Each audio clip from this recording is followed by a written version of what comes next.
Okay, boils and ghouls, you are listening to the 80s Slasher Librarian. I better return that book I borrowed from them. Their late fees are a killer. There's a lover in the story, but the story's still the same. There's a lullaby for suffering and a paradox to blame.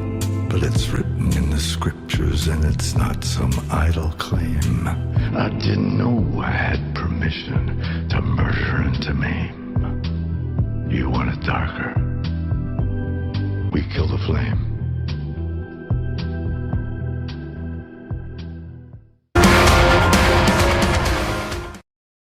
Halloween, The Old Myers Place, a young adult novel by Kelly O'Rourke. Prologue.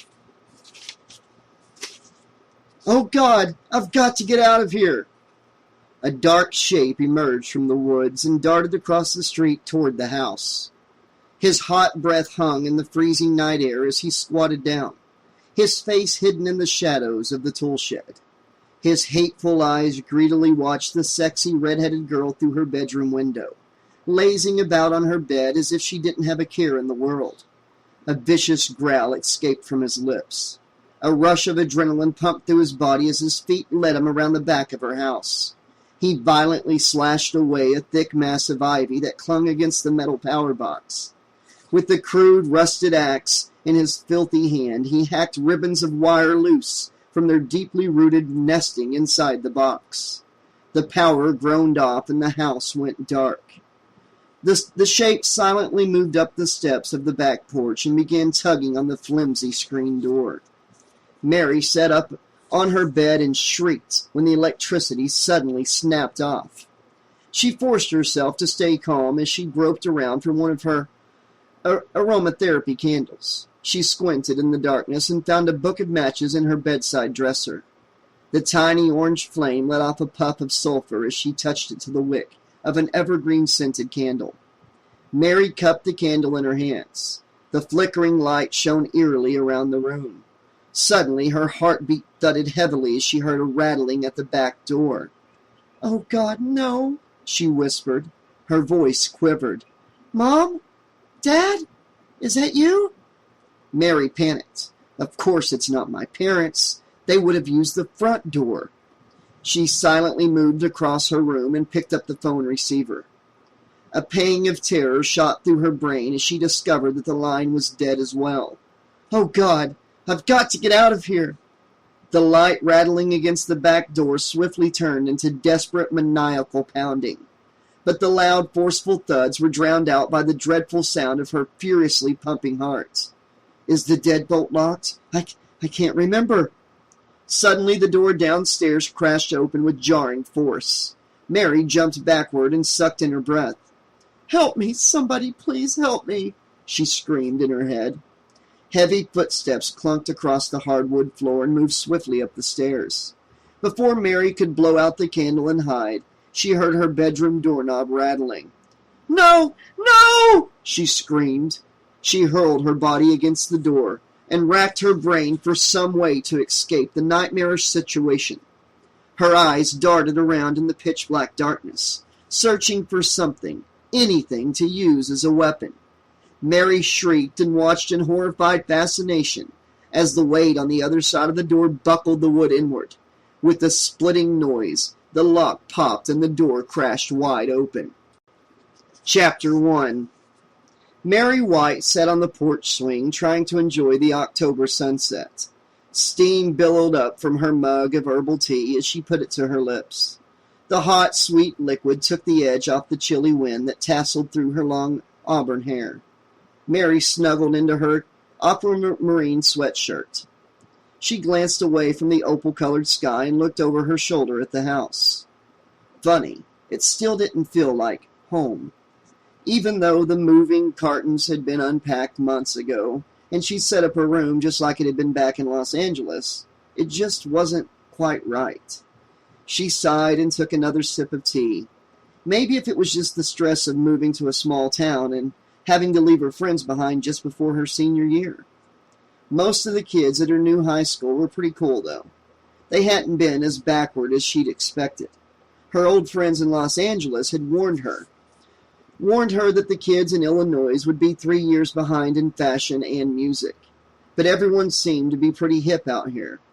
Mary had instantly been picked up by the popular clique when school started. She was pretty and self-confident, not to mention interesting, which scored her more than enough points with the local socialites. Mary felt mysterious and kind of liked being the new girl with no past. No one here would ever know what she looked like with silver braces across her teeth, or how she fainted and fell off the risers during a chorus performance in 7th grade. They'd never know that just last year she was one of the wildest girls in Los Angeles, that she wore black leather and dyed her hair jet black. Here she could be whatever she chose to be. Here she had a totally clean slate. Her old wardrobe and crazy life were 2,000 miles behind her. It was her new house. That was the current problem. Her house had a past, just like she did.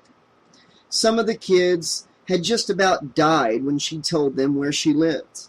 Instantly, they filled her in on the house's blood-curdling history. Mary was horrified to find out that her house had been the home of a serial killer named Michael Myers. They said that he'd murdered his own sister with a butcher knife on Halloween night, 25 years ago, in what was now Mary's room. They told her grisly tales of how he escaped from a mental hospital 15 years later and came back to Haddonfield, where he murdered 12 teenagers on Halloween. They said that he returned to Haddonfield again last Halloween. Officials had blamed him for the murders of 6 more people just last year, but they never captured him or had any hard evidence that it was Michael Myers. So they still called her house the old Myers place. They said the police never found his body. They said he was still alive. They said he was still out there and thirsty for blood. Mary shrugged most of it off as urban folklore, and everyone soon stopped teasing her. Besides, there really wasn't much left of the original house after her parents had remodeled it in hospital sterile white paint and stucco. But sometimes at night, Mary would be unable to sleep. She would toss and turn, wondering just how much of it was true. Mary's new friends seemed to accept her even though she lived in the old Myers place, and saw her as just a cool new girl from the West Coast. They sometimes teased her with the nickname Valley Girl because of her California accent. Like, "What are you, talking about?" she'd playfully respond, always getting a laugh. The pink sunset cast a beautiful glow against the clean white paint on Mary's house. It reminded her of the first time she'd ever seen Jeff Wayland. She remembered how he'd terrified her. It was just after they'd moved into the house in August. Her parents were on a total remodeling kick, and the old Victorian house was in complete shambles. Mary couldn't understand why they'd bought this old house instead of a new one, since they'd practically gutted it only to rebuild the entire thing. But her parents had insisted that the house was a classic, and they'd paid nearly nothing for it. Mary had just woken up on that warm Saturday morning and had heard a strange scratching noise at her window. Figuring it was just a bird, she'd stepped out of bed wearing only a t-shirt and a pair of flowered bikini briefs. She'd screamed when she saw the handsome face of a teenage boy peering through her second-story window. He'd stared at her for a moment before he disappeared. Her mother had rushed into her room. "What's the matter, Mary? Are you hurt?" Mary had grabbed her scarlet silk robe from the headboard of the bed and thrown it around her shoulders. "Somebody was watching me. Somebody was looking in my window," she cried. Mary's mom had peeked out the window and laughed. Her hair was the same reddish shade as Mary's, but it was cut short. "It's just the carpenter's son, honey. We hired them to do the final touches on the house.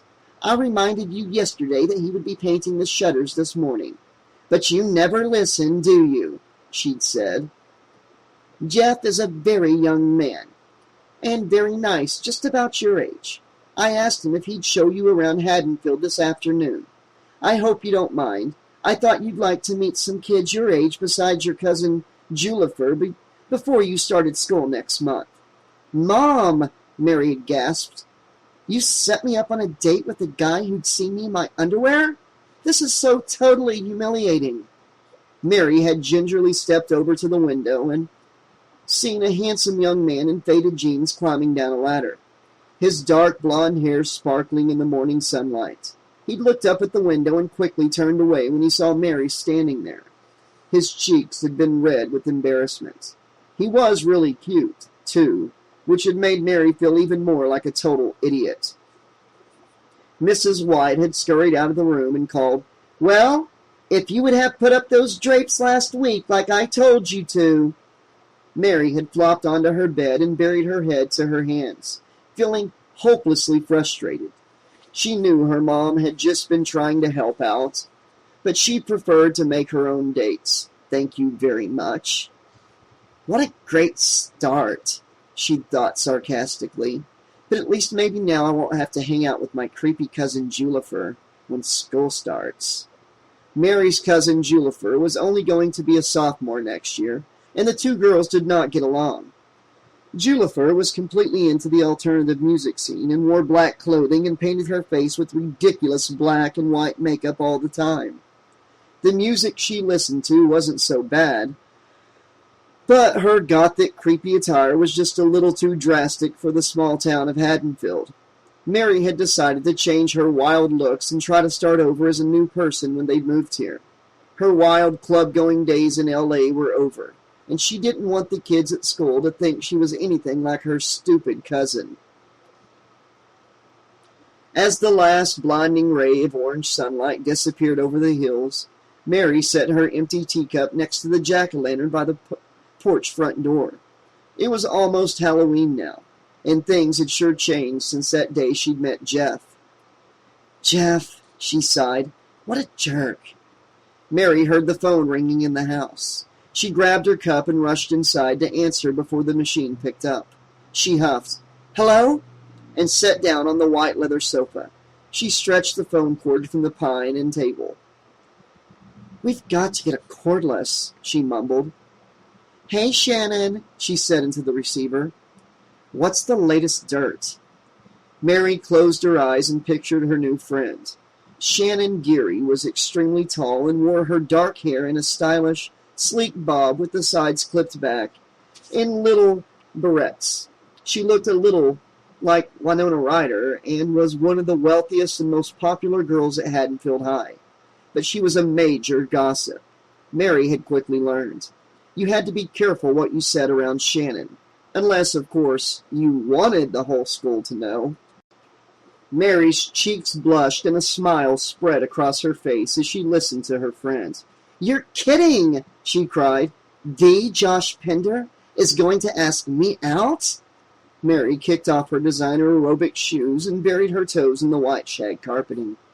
Josh Pender was only the coolest, greatest-looking guy in town. She'd had a major crush on the Brad Pitt look-alike since school started. So did every other girl in town. Mary held the phone by her shoulder. "This is too cool! Thanks for the 411, Shannon. I'll see you tomorrow." Mary hung up and smiled to herself. She turned on the TV and surfed the channels all the way to MTV. "Josh Pender!" she squealed in between music videos. She wondered when and where he was going to do the asking. Josh hung out with the same crowd as Mary, but he was always flirting with all the girls and could never seem to hang exclusively with one member of the female species for longer than a week. Mary toyed with the idea of turning him down to avoid becoming another one of his heartbroken victims. "Nah," she said. "It would be too much fun to try and be the one to finally tame the tiger." He'd been flirting with her lately, but then he flirted with everybody. Every girl in school drooled over him. Since her parents wouldn't be home until later, Mary turned up the volume of the TV, then flipped on the track lights in the living room, and went upstairs to pick out an awesome outfit for the next day. Her parents had been working late a lot these days. They were architects and had been hired to design Haddonfield's mega shopping mall, which had been the main reason for the move across the country. Her parents had been recommended for the job by Mary's Uncle Bob, who lived in Haddonfield and was on the city planning committee. The mall was scheduled to be open by Thanksgiving weekend, which meant that she'd be seeing little to none of the folks for the next month or so. Mary had understood that this job was a big break for them. To make up for the damage of uprooting her from Los Angeles, they'd bought her a new red convertible. In return, Mary had promised to clean up her act and stay out of trouble. "Life is good," she exclaimed as she danced in front of her dressing mirror. Things really were going pretty well. Mary realized that for the first time in her life, she and her parents were considered rich, whereas in Los Angeles they had been just another middle-class family. Mary stepped inside her walk-in closet and thumbed through the new wardrobe. Even the clothes were cheaper out here, which allowed her Threads budget to stretch beyond her wildest dreams. She pulled a pair of black designer jeans and a white cashmere sweater from the hangers and tore off the price tags. She shimmied herself into the skin-tight denim and twirled around to catch a rear view. She smiled, satisfied that her choice would do nothing but encourage Josh to ask her out. "Now for the do," she said, sighing. She disapprovingly lifted up a long lock of her baby-fine hair. "Definitely a day to cramp." Mary went back into her closet and began searching for the box with her crimping iron in it. She pushed aside her winter coat and sweaters to shed a little light on the boxes lined against the closet wall. She hadn't put kinks in her hair for nearly a year, ever since the fad had fizzled out back home. But here all the girls were doing it. She laughed, remembering how her friends in L.A. had told her about the small-town fashion time warp. "So they're only 1 year behind you? Oh well, when in Rome, do as the Romans do," she said with a chuckle. Mary saw the box she was looking for in the far corner on the floor. She reached behind a larger box, stretching as far as she could. "Shoot!" she exclaimed. Mary's gold tennis bracelet fell from her wrist to the floor with a light jingling sound. She pushed aside the large cardboard box, which was filled with her old shoes. She knew she would be in big trouble if she lost that bracelet. It had been a special gift from her parents on her last birthday, and she never took it off, not even in the shower. The bracelet dangled by its shiny clasp between the floorboards. Carefully, ever so carefully, she pinched the clasp in her fingers. She breathed a sigh of relief as she gently tugged at the chain to free it. But before she could wriggle it loose, the bracelet slipped from her fingers and disappeared into the black space between the boards. "No!" she cried. "Oh, no!" Mary knelt down on her knees, desperately trying to catch a glimpse of the gold bracelet. She had to find it. She pushed her long hair from her face and leaned toward the floor, peering through the crack between the floorboards. She saw nothing but what seemed to be an endless blackness. Mary wondered what was down there. She hadn't seen an empty space in floor plans for the remodeling. Mary didn't like the idea of going down there, not at all. The horrible history of the house flashed through her mind, but she had to find it. Mary tugged gently at one of the soft old boards, lifting it up a little. She reached inside and waved her hand around, feeling nothing but cold, damp air. A loud sound from under the house startled Mary. She jerked her arm from the boards and jumped to her feet, her heart pounding heavily in her chest. What was down there? Mary stepped backward out of the closet, her eyes glued to the floor. Suddenly she heard footsteps downstairs. They were moving closer. They were coming up the stairs. Fear welled up in her stomach. A small, swallowing sound came from her throat. Her heart thudded in her ears, drowning out all other noises. She opened her mouth to scream as the doorknob turned. Mrs. White popped her head through the doorway. "Hi, Mary. We brought home some Chinese takeout." She stared at her daughter for a moment, wondering why she looked so startled. "Honey, are you okay?" she asked. Mary let out a little laugh, relieved that it was just her parents. "I'm fine, Mom. I just, never mind," she said. Mrs. White smiled. "Okay, we'll see you downstairs, honey." Chapter 2. Haddonfield High. Mary stuffed a stack of books into her locker and removed her pink nylon lunch bag. She peeked inside. Gross. It was a tuna sandwich and chips, again. She imagined Josh Pender asking her out and then changing his mind after she just about killed him with her fish breath. Mary glanced down the corridor, which was bustling with students. She hadn't seen Josh anywhere today. Mary saw Kimmy Harrison waving at her cheerfully. Kimmy's long blonde hair bounced as she bounded down the hall. She wore a black and white pinstripe coat over black stretch pants with a pair of hot pink loafers. Kimmy wasn't particularly pretty, but she was cute. She had the bubbliest personality Mary had ever seen. "Hey, Valley Girl," Kimmy chirped. "Did Josh ask you out yet?" Mary's cheeks flushed. "No. As a matter of fact, I haven't even seen him today." Mary was a little annoyed and wondered how many people Shannon had shared this information with. "This is so embarrassing. Does the whole school keep up with Josh's love life, or what?" "Yep, pretty much," Kimmy smiled. "Small town, remember?" "Yeah," Mary sighed. "I don't know if I'll, ever get used to it. I mean, where I come from, people actually have lives, you know?" Kimmy put her arm around Mary as they walked toward the cafeteria. "Don't get stressed, Mary. It'll give you wrinkles." Mary relaxed a little. "Do I look okay? I mean, do you think he'll back out or anything?" Kimmy smiled. "You look hot, girlfriend. I love the outfits. Size 4? Mary snorted. "As if, but thanks for the compliment." Kimmy pulled her jacket down over her hips. She was a little too heavy for her small frame, but she hid it well. "Of course he's not going to back out, Mary. Don't worry." At the cafeteria, Mary and Kimmy strode over to their usual table by the window. Shannon was already there, dressed in a stylish black turtleneck sweater. Shannon's sterling silver heart charm dangled from her neck as she leaned over to whisper something in Tanya Taylor's ear.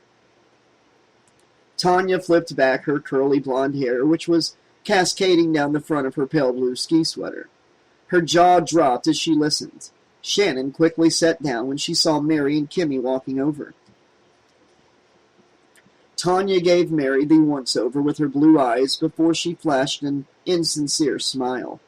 Shannon squeezed a pack of blue cheese dressing onto her salad. "Hey, girls, what's up?" she asked.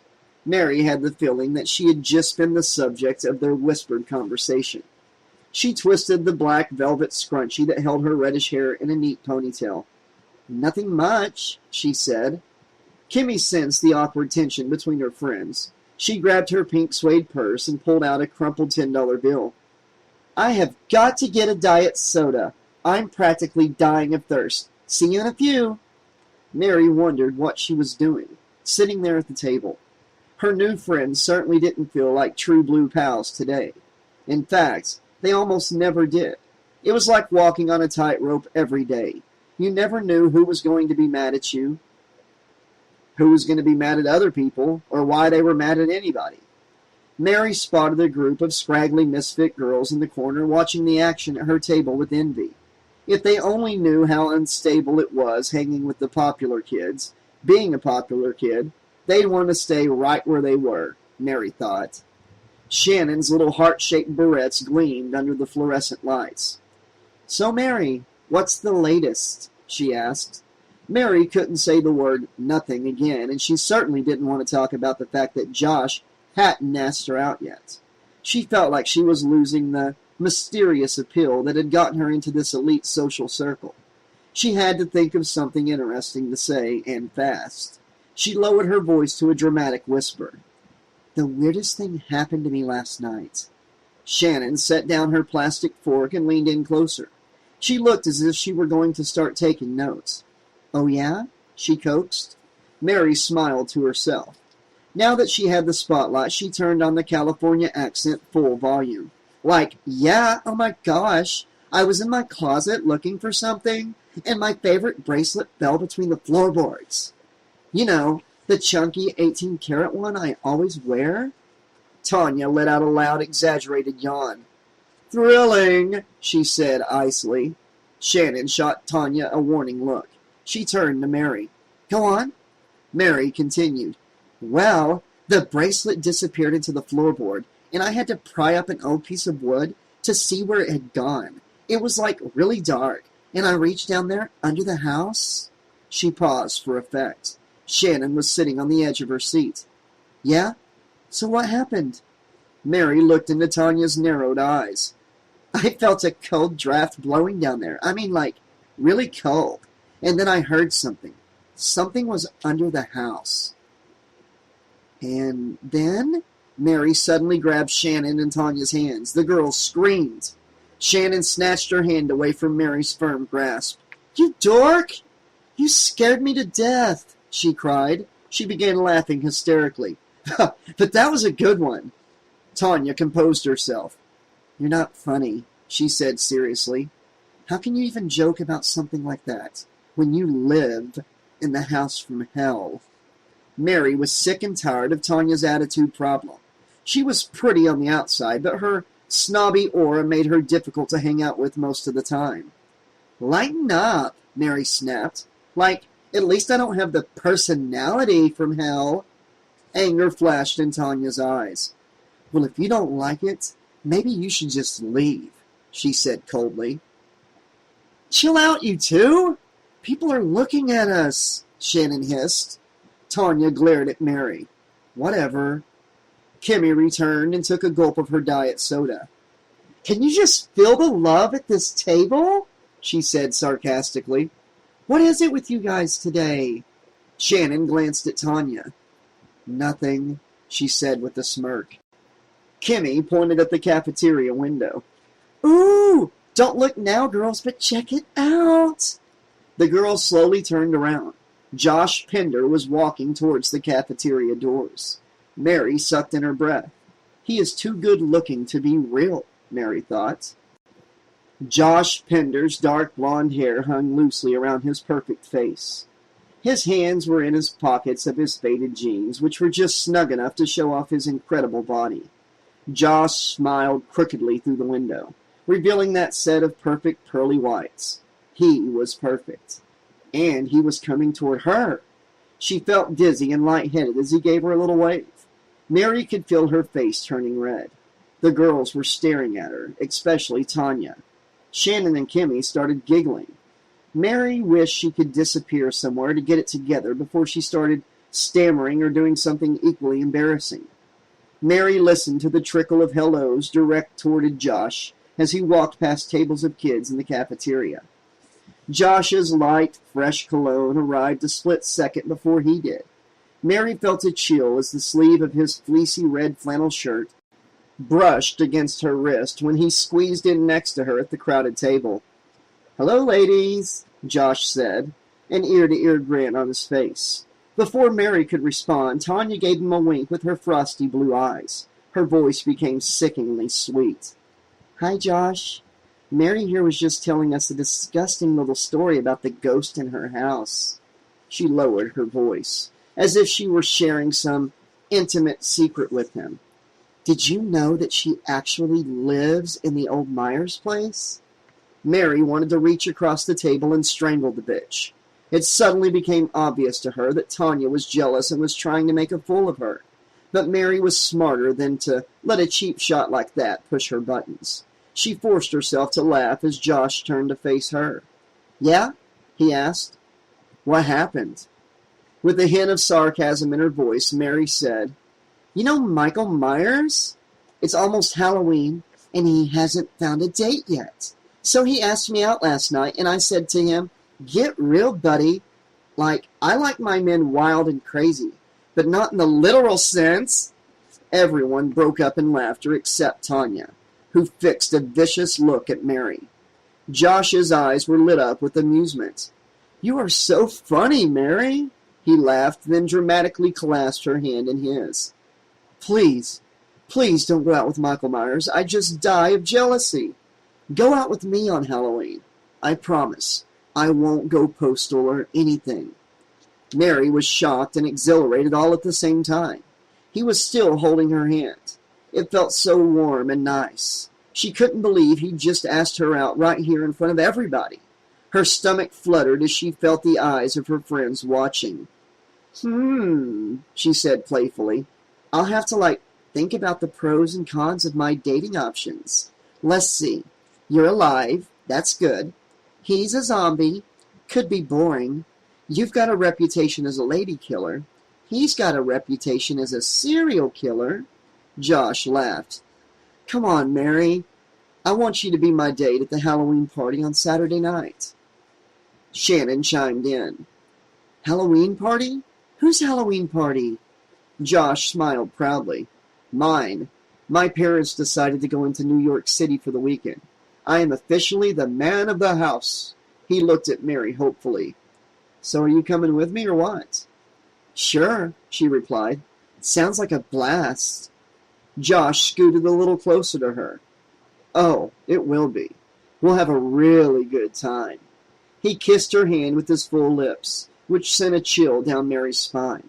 Then he gave her a smile and glanced at his watch. Gotta go, girls. I've got people to see and things to do. He stood up and winked at Mary. Maybe I'll catch you later. You know, we could get together before Halloween or something, he suggested. He is so gorgeous, Mary thought. Yeah, okay, she smiled. Josh gave her his trademark crooked grin. I'll call you later. Shannon rolled her eyes and whispered, Famous last words.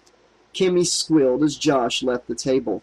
Oh, my God, she breathed enviously. You are so lucky, Mary. I've never seen him ask out a girl in public. He practically begged you. Tanya stood up. She looked really angry. Luck has nothing to do with it, she blurted out. He's only interested in your reputation. What? Mary cried. Like, what are you talking about? Tanya spat out her words like venom. Everyone knows that girls from Los Angeles are easy. Kimmy's cute little face became twisted with fury, a side of her Mary had never seen. How dare you say that to Mary? She defended. You should be talking. You're the one who's always bragging about all the guys you date. Tanya slammed her lunch tray on the table. Well, at least I can get a date, Kimmy, she shouted, staring angrily at her. Kimmy grabbed Mary's hand. Come on, let's get away from this psycho, okay? Shannon stopped them, feeling awkwardly divided between her friends. Come on, you guys, knock it off. You're all acting like complete idiots. Tanya stood up and smoothed her black miniskirt over her long legs. She looked as if she were going to burst into tears. I'm sorry, she whispered as she ran out of the cafeteria. Mary let out a long, low whistle. Whoa, what is her problem today? Duh, Shannon said. She's crushing hard on Josh, and he just asked you out instead of her. You're going to have to get used to the jealousy. If you go out with the Joshster, it comes with the territory. Mary sighed guiltily. I feel terrible. I had no idea she was so infatuated with him. Maybe I should call it off. No, Kimmy told her. She'll get over it. She'll be drooling over someone else by tomorrow afternoon. Yeah, really, Shannon said. Don't worry about it, Tanya, okay? You should be worrying more about your date with Josh. Mary gave her a confused look. What do you mean? Kimmy and Shannon giggled. As if she were talking to a child, Kimmy informed her. Mary, Josh is the one with the nasty reputation around here. Shannon whispered. He's known for always getting his way, if you know what I mean. Yeah, Mary, you better be careful, Kimmy warned.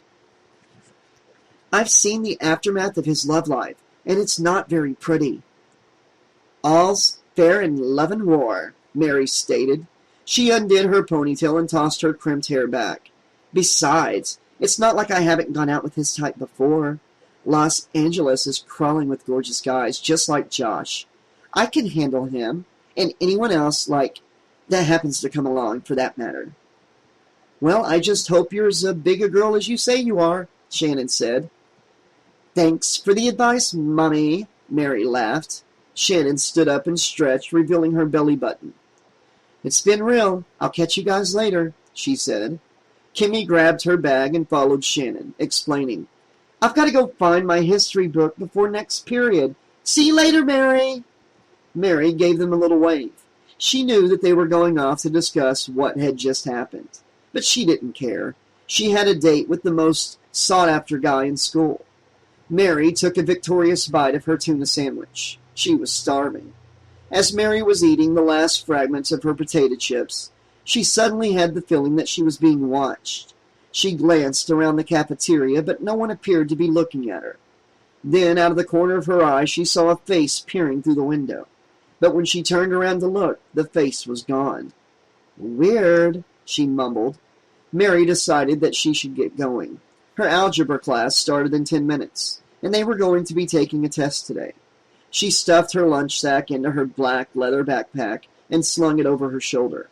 A few kids said hi to her as she made her way toward the cafeteria doors. Mary remembered the face that had been watching her. She made a point to study the kids hanging out by the cafeteria window to see who it had been. "Oh, great," Mary mumbled when she saw her cousin, Julie, or Julifer, which was her Gothic name, and the one she insisted the family call her by. She and another girl were sitting on the brick wall beside the window. Mary and Julifer definitely didn't get along. Julifer was a sophomore and totally into the alternative music scene. Ever since Mary had shown up in town with her new clean-cut looks, Julifer had branded her a geek and a sellout. Julifer was sitting with her friend Michelle, who had a puke green mohawk and a nose ring. Michelle sneered at Mary as she slyly took a puff of a clove cigarette. She handed it to Julifer, who had her bleached white hair all ratted out and her eyes caked with black makeup. Mary gave the girls a polite smile. Michelle snuffed out the smoke and scowled threateningly at Mary. "What are you looking at, prom queen?" she growled. Julie opened her black trench coat to reveal a neon green mini dress, which she wore over a pair of ripped fishnet stockings. "Maybe the Barbie doll wants a few fashion tips," she jeered. "How's it going, cuz?" Mary smiled to herself as if remembering something. Michelle and Julifer stared dumbly at Mary, waiting for her to say something. Mary nodded. "Hi, Julifer. I was just looking for someone," she said casually. Michelle pointed her spiky green hair toward Mary. "Well, you're looking on the wrong side of the glass, baby. Don't you know that stuck-up rich little twits like you don't belong out here? This is freak territory." Mary was intrigued by the two girls and forgot all about looking for whoever had been spying on her. "Oh, yeah? Well, go ahead and fly your freak flag. Do your magic, do your voodoo. Follow me, girl, and do what I do." Julifer instantly recognized the song lyrics. "Hey, Mary, how'd you know that song by Electric Voodoo Skulls?" she said suspiciously. Michelle jumped off the wall and brushed some dust off the seat of her plaid pants. "She probably read about it in Teeny Bopper magazine," she said. The girl rolled her eyes and threw her hands up in the air. "Is nothing sacred?" Sneering, Mary said, "I went to their concert last summer, and I even went backstage. But you small-town dorks wouldn't know about stuff like that. The closest thing you've ever seen to a concert is the church choir. You guys are so 5 years ago." Michelle stroked her mohawk and snorted. "Yeah, right. And I'm Mother Teresa." Julifer scowled at Mary and looked at Michelle. She used to have black hair and looked halfway decent. She blinked her heavily made-up eyes. "She used to be cool," she said, cringing at Mary's wholesome appearance. "But that was before she moved out here and turned over a new leaf." Mary shot Julifer a warning look. "Shut up, Julifer, I mean it!" Julifer snickered, knowing that she had major dirt on her cousin. She knew the whole story, the one that would forever tarnish Mary's reputation with her new buddies. A single slip of the lip, and Mary and her new life in Haddonfield were history. "Don't worry, cousin. My lips are sealed." Michelle studied Mary's face closely. She pointed to Mary's ear, which had a single diamond stud through it, below a line of 7 barely visible earring holes. "She's a sellout," she cackled abrasively. "She moved to a small town and was too afraid to be herself. Am I right?" Mary felt awkward and wished she hadn't bothered to say hello to her obnoxious relative. "Maybe, maybe not. I'll see you guys around." Mary turned to leave, but Julifer followed her. "Hey, I was just kidding around back there. Don't let Michelle's attitude get to you, okay? I think I understand where you're coming from. People in this town can be pretty mean if you look different than they do. Believe me, I know." Mary gave her a half smile. "Yeah, whatever. My freaky days are over, but thanks for the sympathy." See you at Thanksgiving? A pair of cheerleaders Mary knew walked by. Hi, Cindy. Hi, Brenda. Mary waved. The two cheerleaders totally ignored Mary and took a double take at Julifer's wild, ratted hair. They began whispering and giggling to themselves as they bounced off. What? Mary called out to them. Like, do I have the plague or something? Julifer lowered her head. I'd better take off. We don't want people to think we're hanging out or anything. She laughed half-heartedly. My friends would die if they knew I was talking to someone like you. I'd be the laughingstock of the Gothic scene. Mary nodded in mutual agreement, not getting too upset at the sarcastic nature of her cousin's comment, remembering that freaks and socias mix about as well as oil and water. Yeah, I'll see you around. Julifer gave her a wink and ducked in between a row of lockers. Mary walked to her locker and spun the combination. Despite the hundreds of chattering students who poured through on their way to class, it was chilly in the hallway. Mary remembered her date with Josh and smiled to herself. She wondered if he would actually call her like he'd said he would. Mary pulled her binder notebook and algebra book from her locker. She was about to turn around when she suddenly felt a pair of eyes watching her from behind. A creepy feeling stuck with her until she finally spun around. Jeff! She said with a sigh. Jeff Wayland, her ex-boyfriend, was standing there staring at her. He was wearing his standard pair of faded jeans and a paint-splattered navy sweatshirt. His dark blonde hair was hanging in his stormy blue eyes. She remembered how their brief summer romance had gone sour just before school had started. How weird and moody he was. How he'd broken up with her. The anger welled up inside. His face became red as if he'd just been caught doing something illegal, and his voice cracked as he said, Hi, Mary.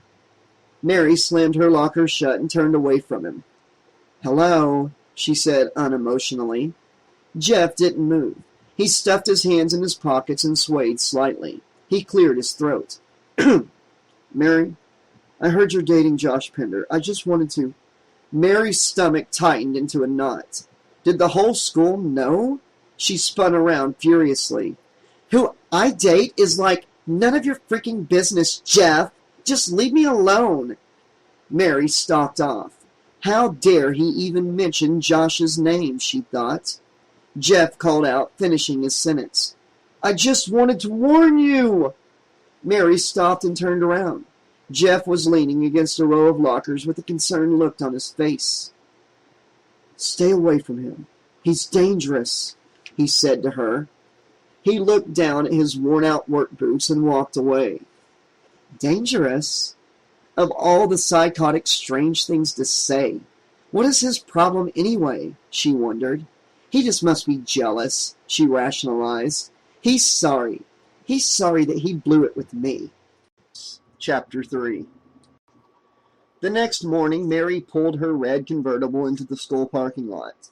She always arrived early to get a decent parking space. She turned off the ignition and sat there for a while, eating a blueberry muffin she picked up at Greta's Bakery. It was really cold outside today, and she wasn't looking forward to the walk down to campus. I bet it's 75 degrees in Los Angeles, she mumbled, suddenly longing for the perfect Southern Californian weather she was accustomed to.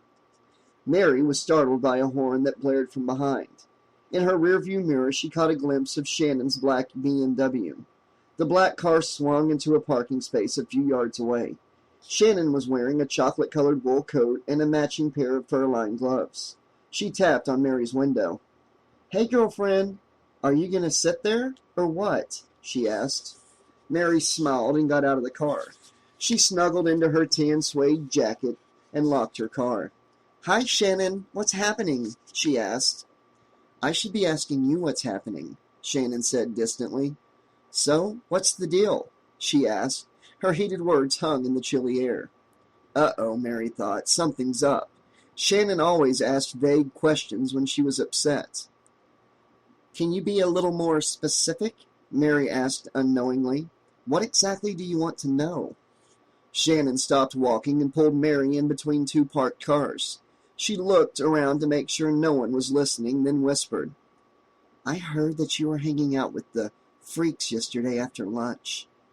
The way she said the word freaks with such disgust and conviction frightened Mary a little. She laughed nervously, figuring the two cheerleaders who passed by when she was talking to Julifer had said something. "Oh?" Mary responded. Shannon was dead silent, searching Mary's face for a more elaborate explanation. Mary wanted to tell her off right there for being so shallow, but changed her mind. She feared being all alone in a new school. She thought fast and let out a light laugh. "Oh, that?" she explained.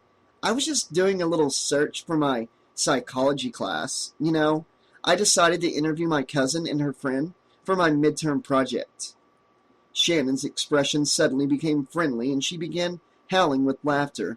"What a great idea! That's so funny," she said. Mary forced herself to smile back, but felt like a real phony. Michelle, the green-haired punk, had been right. Her harsh words echoed in Mary's mind. "You're a sellout." Mary followed Shannon down the path toward school and listened to her lecture about social status and how people like themselves should never socialize with losers, freaks, punks, and geeks. The landscaping was covered in frost. Mary shivered. "Thanks for the pointers, Shannon. I'll be sure to wear a sign on my back that says, 'Media,' next time I talk to them." Shannon's expression was puzzled for a moment, and then she gave Mary a soft slug on the arm. "Media! You crack me up. I'll see you later." Mary stopped at her locker to get books for the next few classes. She was thinking about Shannon and how fragile their friendship really was, if you could even call it a friendship. Shannon had real money and a sort of blue blood, inbred snobbiness. She had told Mary all about her debutante coming out party on her 16th birthday. Mary had thought that things like that only existed in the movies, but as it turned out, Tanya had been given one too. Mary's thoughts were interrupted by Josh Pender, who suddenly appeared by her side. He wore an expensive ivory sweater that contrasted fabulously against the gold tones in his hair and skin. He was smiling at her. Josh pushed her locker door shut to get her full attention. Mary remembered Jeff's warning. Josh was dangerous. In fact, Kimmy and Shannon had also told her to be careful around him, she thought. But Josh certainly didn't look dangerous right now. In fact, he looked as safe and as cuddly as her favorite teddy bear. "Hi, Mary," he said confidently. His breath smelled like crisp peppermint. Mary felt her cheeks burning and wished she had been a little more prepared for this surprise meeting. "Hi, Josh. How's it going?" The bell rang. Josh glanced at the large clock in the hallway. "Fine," he answered. "Do you want to go get some chow with me tonight? I thought you'd like to go down to Rose's Diner." "Yeah, that sounds like fun," she gushed, wishing that she'd responded a little less enthusiastically. "It's not like you've never been out on a date before," Mary silently scolded herself. Josh raked a hand through his perfectly styled hair. "Great. I'll pick you up at 7, he asked. Mary nodded coolly. "Okay. Let me give you my address." Josh rolled his eyes. "I know where you live. The old Myers place. In fact, everyone in town knows where you live. Your house is practically a historical landmark," he teased. Mary wished everyone would stop referring to her house as the old Myers place. Why couldn't they just forget about Michael Myers, about the boogeyman? It was her house now. But she guessed Josh hadn't meant to insult her. She smiled. "Right. I'll see you later." "See ya," Josh said with a wave as he ran down the hall. Mary made it to homeroom just as the final bell rang. She took her seat next to Tanya, who looked the other way when she saw her. It was just as well, Mary thought, after the way Tanya had insulted her yesterday. Suddenly, Tanya tapped Mary on her shoulder. "I'm really sorry about what I said yesterday," she apologized. "I was way out of line." Mary turned to look at Tanya, not believing that she'd lowered herself to say she was sorry. Tanya's burgundy wool sweater matched her cranberry-stained lips, which had curled into a little smile. Mary smiled back, wondering why Tanya was suddenly being so nice. "No problem," she said. "Great," Tanya said. "I just hate for us to be enemies over such a stupid little incident." She batted her eyelashes. "So everything's cool, then?" she asked. What did she want, wondered Mary? A formal apology acceptance? Yeah, everything's fine. I'm so glad you said that, Tanya told her. A spark of mischief flashed in her eyes. I guess I won't have to blackmail you after all. Silent alarm bells went off in Mary's head. Was she joking? Did she know something about Mary's less-than-perfect past? Mary remembered that her cousin Julifer knew everything about her past, through the family grapevine. But she didn't think that Julifer held it against her. Or did she? And if she did, had she opened her big mouth? Mary steadied her expression so that she wouldn't reveal the panic that had invaded her brain. Blackmail? You're kidding, right? Mary didn't like the evil glimmer that seemed to lurk deep within Tanya's eyes, as she smiled mysteriously and said, What are you worried about? Has Mary, quite contrary, got something to hide? The stony expression on Tanya's face gave away nothing. What if she knows? Her new life could be instantly ruined by Tanya's loose lips. What if she'd found out about the arrest, or if she'd somehow seen a picture of Mary's former punk get-up? They'd never understand. Even though she'd left her old life behind and was a completely clean, new person, the straight-laced kids out here would never be able to comprehend what she had been through. Tanya was still wearing a knowing little smile. Mary was about to explain how she'd been at the wrong place at the wrong time when the drug bust went down, how her boyfriend back in L.A. had been a drug addict, how he'd sold some speed to an undercover narcotics agent that night when they'd left the nightclub, how Mary had been arrested on suspicion of dealing drugs herself, how she spent that horrible night in jail. Tanya waved her ring-covered fingers before Mary's blank face. Mary remembered how ashamed her parents had been of her, how she'd given up the punk scene for good after the experience. Tanya whispered, Hello? Anyone home? Mary? I was just kidding. Are you okay? Mary snapped back into present time. Yeah? She nervously twisted the fringe on her suede jacket and forced herself to smile. I'm fine. I was just thinking about my algebra class. I hope I did well on my test yesterday. She bluffed. Tanya twisted one of her jeweled rings. Don't you think you're being a little too serious, Mary? It's only math. For a minute there, I thought you were going to admit that you used to be an axe murderer or a dope dealer. She snickered. Mary crinkled her nose. Yeah, right. Chapter 4. Mary brushed her hair with long strokes in front of the mirror of her white wicker vanity. Josh would be here in 15 minutes, and she wasn't even dressed yet. Mary had been to Rose's Diner lots of times since she'd moved to Haddonfield. All the local kids hung out there at night, eating their to-die-for burgers and playing pool. But she'd never gone there on a date. Mary was pretty certain that she'd run into lots of people from school tonight who would be watching her with scrutinous eyes. After all, everyone seemed to keep up with Josh's love affairs, as if he were the star of his own soap opera. Mary selected a comfortable pair of faded jeans and a green sweater from her dresser drawer. The emerald-colored sweater always made her eyes stand out like rare jewels. She wanted to look good tonight, but not too dressed up, as if she'd made a big effort. Mary stepped into her closet and dug out a pair of black leather boots. An icy draft breathed through the decaying old floorboards. Mary shivered, remembering that she still had to go down there to look for her lost bracelet. Luckily, her parents hadn't noticed that it was missing, yet. She quickly laced up her boots and closed the closet door. A horn honked outside.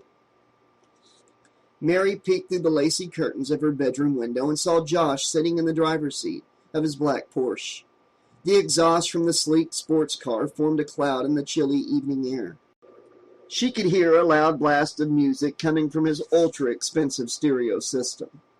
Mary's heart thudded with excitement as he revved the engine. Her noble escort had arrived. Mary maintained a cool, collected composure as she crossed the frost-covered lawn. Josh stepped out and opened the passenger door for her, looking as if he could have been a young TV star. "My lady," he bowed majestically. Mary giggled at his exaggerated gesture of gentlemanliness. "Thank you, sir," she giggled. Then she sank into the butter-soft leather seat and stole a glimpse at Josh. He really does look like Brad Pitt, Mary thought. Josh flashed Mary a crooked grin and punched the accelerator. The car responded, blasting off with rocket force. Mary sat back and enjoyed the fast ride. She watched Josh's hands deftly shift gears and maneuver the steering wheel as they wove down the winding roads towards town. Mary ran her hand across the black dashboard. "Nice car," she said over the loud rock music. "Nice everything," she thought. Josh just nodded casually.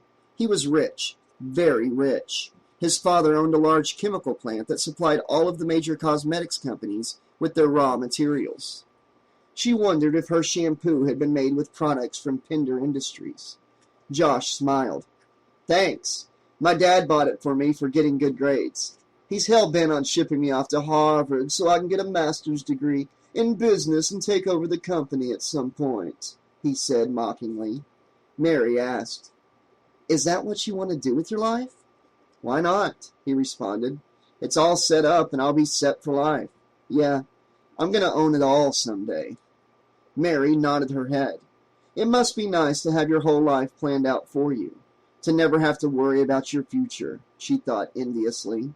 Josh said, "So, what do you want to do with your life, Mary?" Mary had thought about that question many times and still didn't have any idea. I don't know yet. I haven't figured it out." The Porsche blew past the tree-covered forest. The lights of downtown Haddonfield twinkled over the horizon. Josh turned down the stereo and looked intently at Mary. "So why'd you decide to go out with me?" he asked. The question caught Mary off guard. She swallowed hard, not quite sure how to answer. "What?" she asked, stalling. Josh repeated himself. "Why are you here with me? I mean, what makes you want to go out with a guy like me?" Mary wrinkled her brow, wondering what he was getting at. "Are you fishing for compliments?" she asked. Josh leaned back in his seat and slowed the car a little. "No, I just like to know what you're thinking. You know, what turns you on, what makes you tick." Mary shrugged her shoulders, figuring an honest answer would be best. I guess I just wanted to get to know you a little better. I mean, we've been friends for a while, but I don't really know you." She cleverly reversed the uncomfortable subject. "Why did you ask me out?" she asked, glumly remembering Tanya's comment about her bad reputation. Josh smiled confidently. "Because you're pretty, and you're funny. You're about the only girl at school with a personality," he added. "And you're mysterious. You're the new girl from L.A. who lives in the old Myers place? The whole package is so intriguing. I want to unwrap you like I'd tear open a giant box on my birthday." Mary choked. "Excuse me?" Josh corrected himself. "I mean, I want to know more about you," he explained. "Around here, everyone knows everything about everybody. But you come from another world. I want to know everything about you, what you've done, where you've been, and what you've seen." Mary joked. "Well, I never unwrap on my first date." Josh swung the car into a parking space at Rose's Diner. The red neon sign cast a pink glow on his handsome face. He leaned across the seat. "Can I at least untie the ribbon?" he asked. Before she could think, Mary felt her head nodding yes. Josh's soft lips pressed against hers. She closed her eyes, savoring the brief, delicious moment. Josh pulled away and smiled. That was just a peek at the gift tag, and I liked what it said. "Yeah," Mary admitted. "Me too." Josh held Mary's hand loosely and led her into the packed diner. The red vinyl booths were crowded with kids. Everyone was talking and laughing over the loud music that blared down from several television screens turned to MTV. Someone might as well have pulled the power plugs to the couple walked across the room. Everyone stopped talking for an uncomfortable moment, sizing up Josh's date. Josh slid into a small corner table and Mary followed. No one was staring anymore, but Mary could feel occasional glances and hear muffled whispers. Over the noise, she heard someone at the next table ask, "Is that Josh's new girlfriend?" Mary turned around to see who it was, but saw only a table full of girls she didn't know, smiling back at her. The small-town stuff was pretty weird, she thought. If we were in L.A. right now, no one would even give us a second look. We'd just be lost in a sea of faces. Mary picked up a menu and hid behind the laminated list of greasy selections. She'd never felt so awkward in her entire life. Josh peeled off his leather jacket and yelled over the music. I guess this wasn't such a great place for a first date. Let's eat and get out of here. Mary was relieved. Okay, she agreed. Josh ordered 2 burger specials and 2 sodas. Mary hoped that the service would be fast tonight. Mary turned to see Shannon and Kimmy enter the diner. They stopped at the pool table to flirt with a group of football players. Mary was actually happy that they were there, even though she knew they'd most likely come to spy on Josh and her. She stood up and waved until Kimmy saw her. Do you girls always travel in packs? Josh asked, a little annoyed. Like, only when there are wolves around, Mary joked. Josh's irritated tone melted and he smiled wickedly. "Ow!" he howled. He stood up and took an animated little bow as almost every girl in the room giggled. Mary blushed as she realized that every eyeball in the place was watching them again. She quickly got up and sat down next to Josh to make room for Shannon and Kimmy, who were laughing as they approached the table. Shannon's mint green pants and shirt clashed trendily with her purple nail polish. She dropped her clear plastic purse on the table. Hey guys, are we interrupting anything? I thought I heard the call of the wild over here, she said. Kimmy jokingly yanked on Shannon's hair, which was tied back in immature little ponytails. Shannon, she scolded. Can't you ever be quiet for 5 minutes straight? Shannon sat down and replied, Communication makes the world go round. Then that must make you Earth's main power source, Mary said with a laugh. Ha ha, very funny, Shannon said, snickering. She turned to Josh. We just invited a few guys on the football team to your Halloween bash. You don't mind, right? No, that's cool, Josh told her. He glanced around the room. Just be careful not to spread the word to any losers or freshmen. Got it? As if we know any losers, Kimmy exclaimed. Please. The food arrived at the table. Mary saw Kimmy enviously eyeing her fries. She nodded and Kimmy grabbed a greasy handful. Shannon pointed to the football players by the pool table and whispered, The jocks over there said that Mary should be a cheerleader. Wouldn't that just be a riot? Mary challenged lightheartedly. Oh, yeah? You think I couldn't do it? Yeah, right. I can just see you now, Mary, wearing a Haddonfield High sweater and pleated skirt up to your belly button, Shannon howled. Before she realized what she was doing, Mary stood up on the table, began to take an imaginary pair of pom-poms and screamed, 2, 4, 6, 8. I'm the girl you love to hate. 0, 1, 2, 3. Don't you wish that you were me? Yay, cheerleaders! Josh, Kimmy, and Shannon were doubled over with laughter, along with nearly everyone else in the diner. Shannon was nearly choking on her soda. You're such a geek, Mary, she snorted. Everyone was cracking up as Kimmy gave Mary a spirited high five. You go, girl, she yelled. Josh threw his head back in laughter. You have got nerve, Mary. He put his arm around her. Where'd you get your personality? The Barbizon School of Modeling? Where else? She joked. Josh nudged Mary. I think she'd be the hottest babe on the squad, he said. In fact, I might even join the football team if Mary was in a skimpy costume cheering for me. Mary took a bite of her juicy burger, a little embarrassed by Josh's compliment. Kimmy imitated a sports announcer. And here comes Josh Pender, number 19. He's going for the touchdown. But wait, what's going on? He's running toward the sidelines. He's dropped the ball and is chasing one of the cheerleaders. He's officially entered the Football Hall of Shame. Josh laughed hard and looked at Mary, who seemed to be having a great time. He pointed at a giant glob of ketchup that had dripped onto her sweater. Mary cursed. Shit! She grabbed a napkin and tried to wipe it off. Where's Tanya? Josh suddenly asked. Why is he thinking about Tanya? Mary wondered jealously. This is supposed to be our date. She's out with Rob, Shannon said. Rob Wheeler was captain of the basketball team. Shannon then added, He's probably scored a three-pointer with her by now. The insult made Mary giggle as she dabbed water on the stain. But then she wondered if Shannon talked behind her back like that too. Shannon had a strange way of discussing her friends when they weren't around. By the frown on Josh's face, Mary could tell that he wasn't amused by Shannon's wisecrack. Mary nudged Josh, who was picking the shredded lettuce off his burger.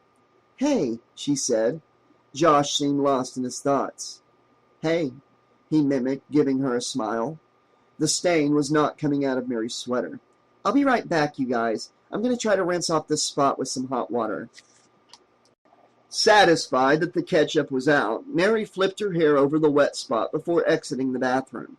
As she made her way across the restaurant toward the table, she suddenly froze in mid-step. The familiar music seemed to pump louder and louder. Her heart thumped along with the wild beat and screeching lyrics. It was the Electric Voodoo Skulls video. She looked at Josh, who was chatting with Shannon and Kimmy. Nearly everyone in the place was gawking at the screen and laughing.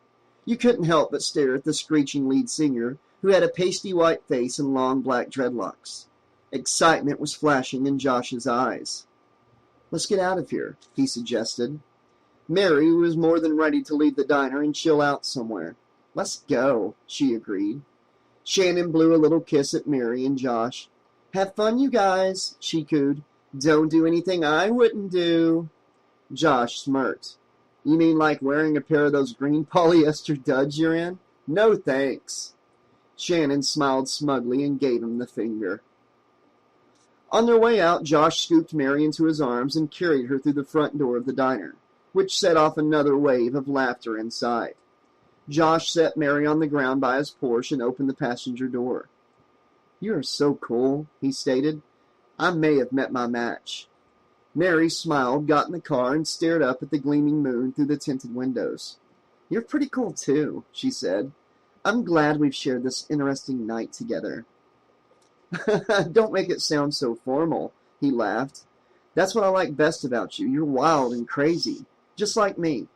Everyone else is so boring around here." She wondered what he meant by wild and crazy. Just how wild and crazy was he? How far would he go for a good laugh? "You want to see my boat?" he asked. "It's docked on the lake." His boat? What would we do on his boat at this time of night, she wondered. Only one thought came to mind.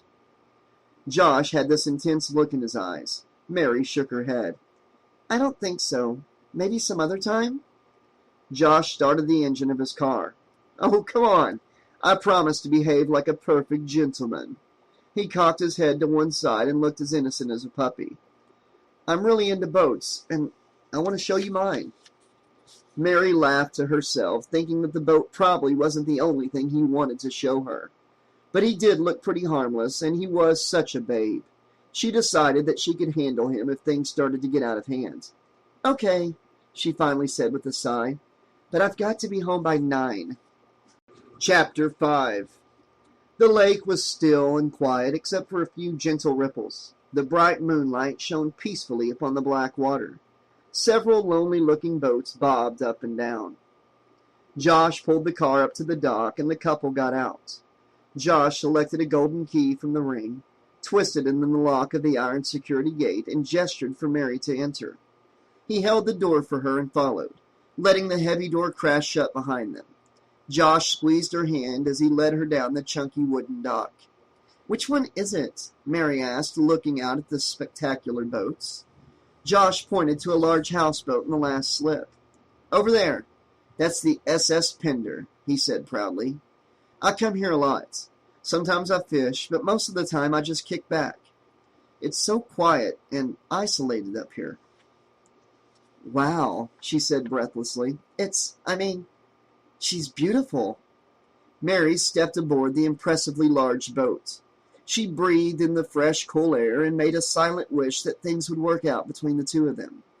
It would be so fab to have a great-looking guy with his own boat, she thought.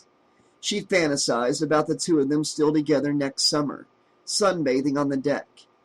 Mary stood on the deck, gazing out over the rail into the blackness of the lake. Tall pine trees and bending willows surrounded the water's every edge. Tiny lights from the lakeside houses twinkled and glowed magically in the reflection of the water. Josh disappeared into the cabin below and flipped on a few lights. "Come on down," he called. Mary grabbed the handrail and followed the steps. Josh was looking for something in the cabinets. Mary sat down on the freshly upholstered bench and looked around at the cute maritime decor. Everything was done in matching blue and white. "Would you like some hot tea?" he asked as he pulled a couple of mugs from a shelf. "I'd love some," Mary answered. "I just love hot tea. I drink about 4 cups a day, except for today. I think I only had 1 cup with my toast this morning." "Stop babbling, Mary," she scolded herself. "Just chill out." Josh filled a couple of ceramic mugs with water and popped them in the miniature microwave oven. "Well, I'm glad to know that you're an avid tea drinker," he said. Mary blushed, feeling like an awkward geek sitting there with nothing to say. Josh sat down across from her and stretched his long legs across the bench. He always seemed to be totally at ease, she thought.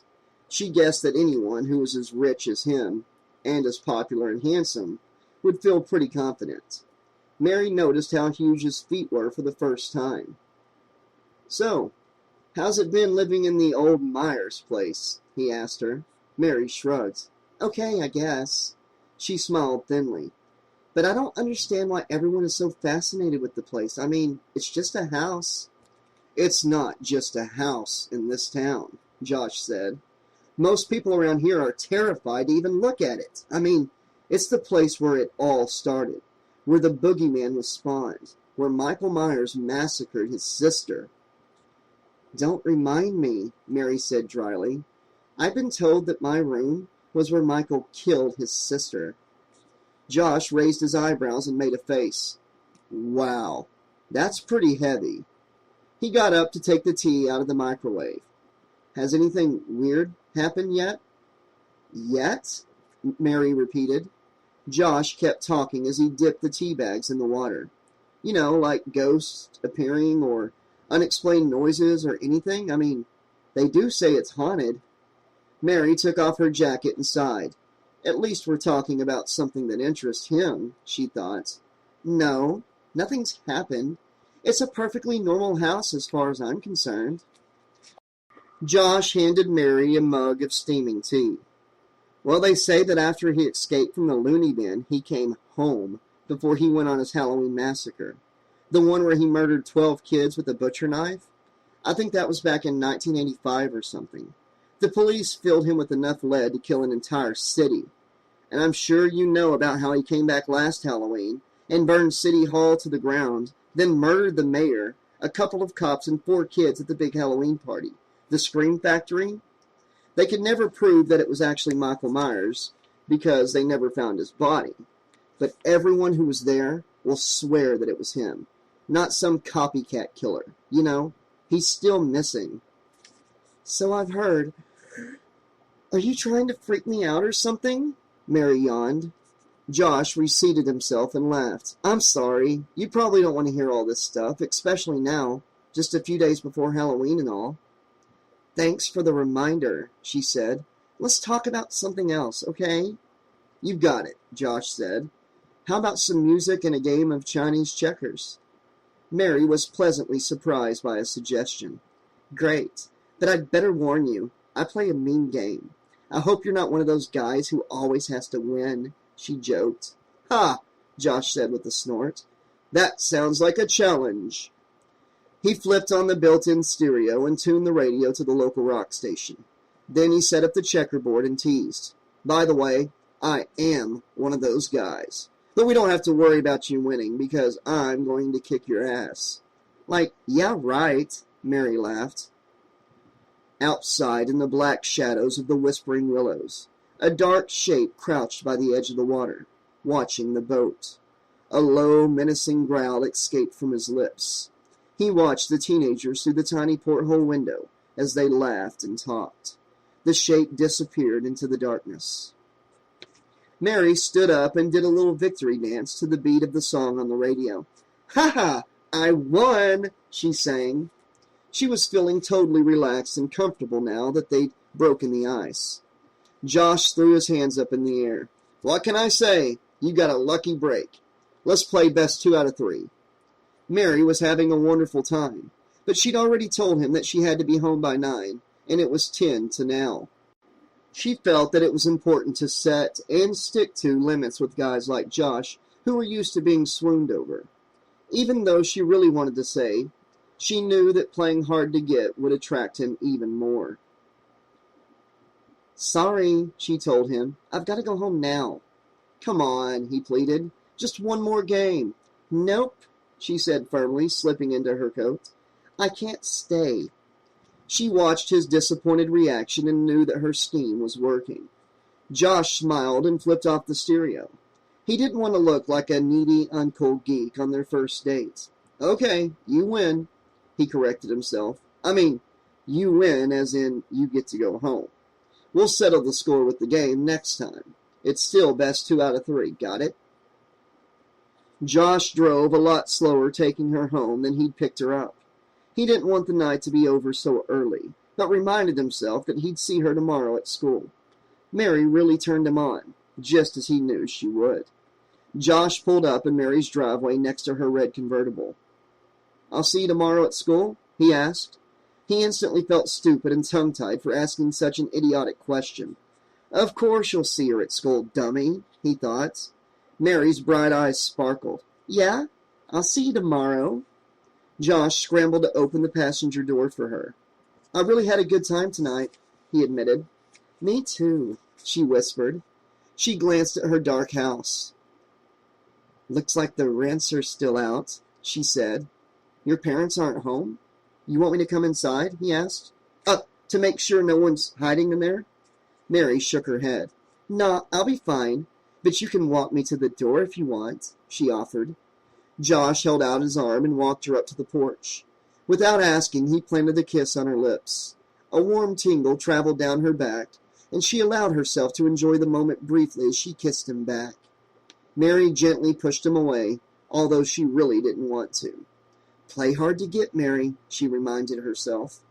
She opened her front door while Josh stood there feeling totally baffled. He was used to getting his way with girls. All the girls. He was Josh Pinder, he reminded himself. He was irresistible to the female species. Mary blew him a little kiss. "Good night," she said. As she went to close the door, Josh jammed his foot in the doorway to stop it. He was not ready for this date to end yet. He quickly turned on the charm and gave Mary his best smile, the one he practiced every night in the mirror. "Are you sure you don't want me to come inside? Just for a little bit?" he asked in his velvety smooth voice. A little taken aback by his bold advance, Mary politely said, "No, Josh. My parents will be home any minute. Besides, tomorrow's a school day, and I really need to get to bed." Josh felt like a fool. He couldn't remember the last time a girl had turned him down. Stepping backward, he smiled sheepishly and said, "Okay, see you, Mary." Inside the house, Mary leaned against the front door and listened to Josh's footsteps as they faded down the driveway. She had to hold back a squeal of excitement. As soon as his car pulled away, she victoriously shouted, "Yes!" Chapter 6. Mary ran her hand along the oak railings as she floated up the staircase. Her date with Josh had gone better than she'd planned. He'd practically been drooling all over her out on the porch. Mary gave herself a mental pat on the back and flipped on the light in her bedroom. She flopped backward onto her soft bed and stared up at the crystal light on the ceiling. She closed her eyes and recreated the goodnight kiss in her head. Thoughts of the eventual evening tumbled through her mind. She still couldn't believe that she'd stood up on the table in the diner and that her little cheerleader impersonation had been such a big hit with the conservative teenage population of Haddonfield. A new wave of confidence and self-esteem washed over her. Maybe life wasn't going to be so bad here after all, she thought. Maybe they'd even nominate her as the prom queen later this year. She imagined herself stepping out onto the auditorium stage and taking the crown. Josh would be the king, and together they'd be the envy of the entire school. A dark shape emerged from the woods and darted across the street towards the house.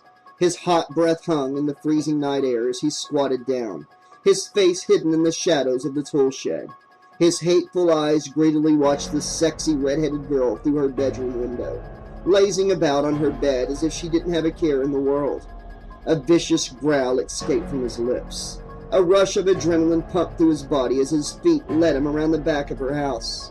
He violently slashed away a thick mass of ivy that clung against the metal power box. With a crude, rusted axe in his filthy hand, He hacked the ribbons of wire loose from their deeply rooted nesting inside the box. The power groaned off and the house went dark.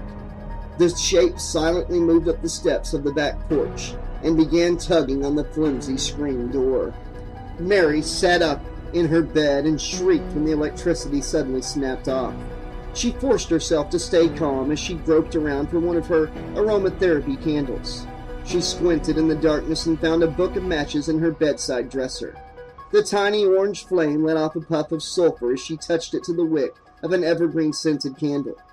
Mary cupped the candle in her hands. The flickering light shone eerily around the room. Suddenly her heart thudded heavily as she heard a rattling at the back door. "Oh, God, no," she whispered. Her voice quivered. "Mom? Dad? Is that you?" Mary panicked. Of course it's not my parents. They would have used the front door. She silently moved across her room and picked up the phone receiver. A pang of terror shot through her brain as she discovered that the line was dead. "Oh, God, I've got to get out of here." The light rattling against the back door swiftly turned into desperate, maniacal pounding. But the loud, forceful thuds were drowned out by the dreadful sound of her furiously pumping heart. Is the deadbolt locked? I can't remember. Suddenly the door downstairs crashed open with jarring force. Mary jumped backward and sucked in her breath. "Help me! Somebody help me!" Heavy footsteps clunked across the hardwood floor and moved swiftly up the stairs. Before Mary could blow out the candle and hide, she heard her bedroom doorknob rattling. "No! No!" she screamed. She hurled her body against the door and racked her brain for some way to escape the nightmarish situation. Her eyes darted around in the pitch-black darkness, searching for something, anything to use as a weapon. Mary shrieked and watched in horrified fascination as the weight on the other side of the door buckled the wood inward. With a splitting noise, the lock popped and the door crashed wide open. In a flash, she dove toward the corner of the room and watched in horror as the huge shape, shrouded in darkness, appeared in the doorway of her bedroom. Her eyes wide with terror, Mary ran to her bedroom window, screaming.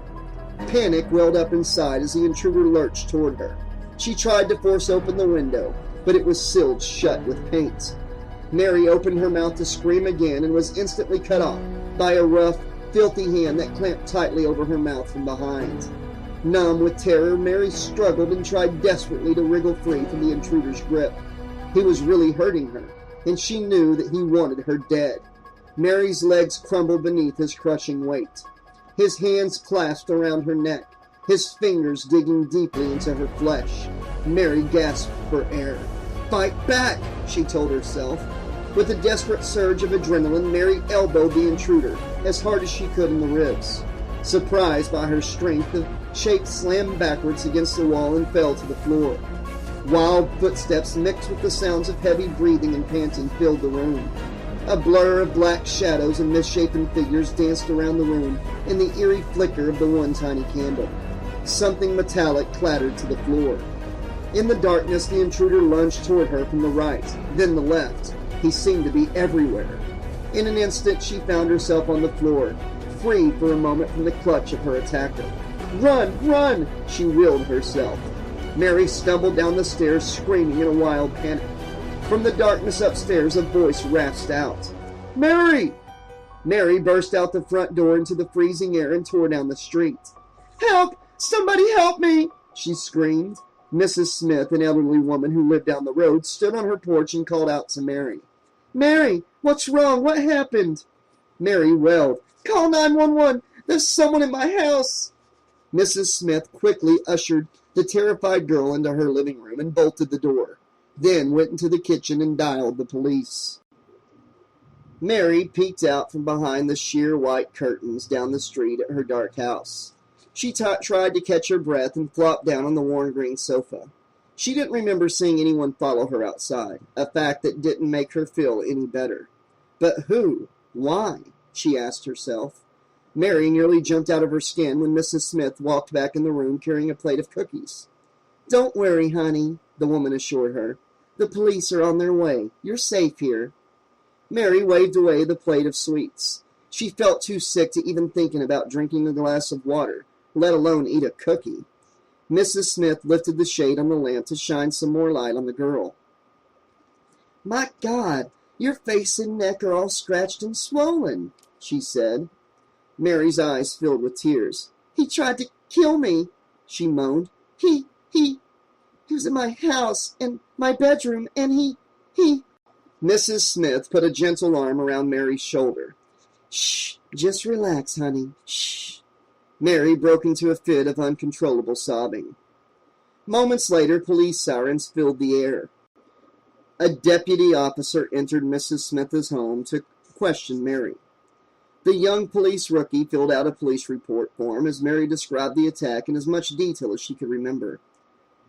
It all happened so fast, she said, and it was pitch black in there. I couldn't see his face. Mary controlled her hysteria as she answered the questions. Then an ambulance pulled up outside.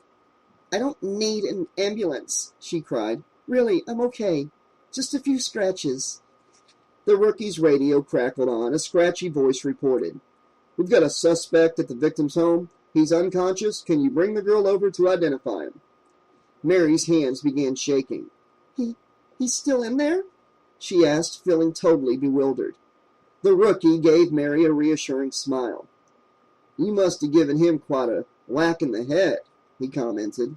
Mary followed the deputy to her house, her eyes fixed on the bedroom window. Thin beams of light shone through the windows from the police flashlights inside. Blue and red police sirens pulsed across her lawn. I can't believe this is happening to me, she whispered. The old police chief met Mary and the young deputy on the front lawn. Mary White? He asked gruffly in her direction. Yes, she stammered. The chief pointed toward her house. We need you to come inside with us to identify the suspect. He's still knocked out cold, and the paramedics don't want to move him just yet. Can you do that for us? Mary went from feeling emotionless and empty to seething angry. Angry that someone would come into her bedroom to attack her, to try and kill her. Yes, she decided she would identify him and make goddamn sure that he was put away for a long, long time. Okay, she answered bravely. Mary followed the two policemen through her front doors. Emergency light lanterns were set up all around the house now, so the darkness wasn't as black and suffocating as it had been before. The chief explained as they went up the stairs. He cut the power, totally ripped apart the box. We'll have the city fix it up later tonight, after we've dusted for fingerprints. Mary nodded dumbly. They reached the top of the stairs, and the officer stepped aside as Mary peeked into her bedroom. The blood drained from Mary's face when she saw who was lying on the floor. Oh no, it can't be, she said. She backed out into the hallway and banged her head against the wall in disbelief. The chief pointed through the doorway at the suspect, who was starting to come to. You know this guy? He asked. Mary took a deep breath. That's my ex-boyfriend, Jeff Wayland. She quivered, feeling as if she were stuck in a bad dream. We'll need you to make a positive ID, Miss White. Is this the man who attacked you? The officer said routinely. Mary's head was spinning. It couldn't be. This can't be happening. But the welts on her neck were real. She peeked in at Jeff. He looked so peaceful, like a sleeping child with his golden hair curled around his ears. She turned away in disgust. I don't know, she stammered. It was too dark to see anything. I can't remember. Jeff Wayland rolled his throbbing head against the carpet and blinked his eyes open as if he were just waking on a lazy Sunday morning. Startled and confused, he tried to remember where he was and how he had gotten there. Suddenly he jumped to his feet, surprised by all the unfamiliar faces. He stumbled backward, still dizzy from a painful blow to the head. The two officers rushed forward and grabbed the confused teen. The deputy pulled out a pair of handcuffs and snapped Jeff's hands together behind his back. Whoa! Easy, son! In a flash, it all came back to him. He frantically looked around the room, oblivious to the serious trouble he was in. Mary! He cried. Where's Mary? Is she all right? Did you find him? The officer extracted his billy club just in case this teenager nut got out of hand. Take it easy, boy, he bellowed. You've got a lot of explaining to do. Jeff's eyes darted around the room, which had been turned upside down in the struggle. and he realized that he was being targeted as the attacker. Oh no, he said, taking a step backward. It's not what you think. I was trying to save her from the guy who broke into the house, he explained. The officer laughed cynically. Oh, yeah? Well, where is he then, this robber friend of yours? Jeff looked down at the ripped sleeve of his sweatshirt. His explanation rushed out. I saw someone come inside and I followed him to make sure nothing bad happened to Mary. He must have hit me over the head and escaped, he pleaded. You've got to believe me, officer. I never hurt Mary. Never. Mary clamped her hands over her ears. She'd heard enough of this insanity. She began to sob and was led downstairs by a female paramedic. The officer poked his billy club at Jeff. Save it for later. You're coming down to the station with us. Yep, come on down, boy. We've got some questions for you, the chief added. Mary's parents pulled up in front of the house. They jumped out of the car, still dressed in their business suits. Mary's mom dropped her briefcase on the lawn and rushed over to the ambulance. My God, honey, what on earth happened? She cried. Mary began crying and gave her mother a tight hug. Someone, Jeff Whalen, I think, broke into the house and attacked me, she blubbered. Mary's mom sucked in her breath. Mr. White rushed to the back door of the ambulance where a paramedic was rubbing some disinfectant on Mary's scratches. Her father ran a shaky hand through his graying hair. Are you okay, honey? He asked. I'm fine, Daddy. I'm pretty shaken up, but I'm not really injured or anything, Mary answered, knowing she'd have to be strong to get through this. Her father pushed his glasses up from his nose and sighed heavily. I'm so sorry, honey. He clasped her hand in his. I'm so sorry this happened to you. The police officers led Jeff Whalen out of the house. His head was lowered in shame until he caught a glimpse of Mary, sitting in the back of the ambulance. He tried to lunge toward her, but was violently jerked back by his captors. In a crackling voice, Jeff said, Mary, I didn't do it. You've got to believe me. I was trying to save you. Mary shrank back in fear. He's crazy. Completely and utterly crazy. And he just tried to hurt me.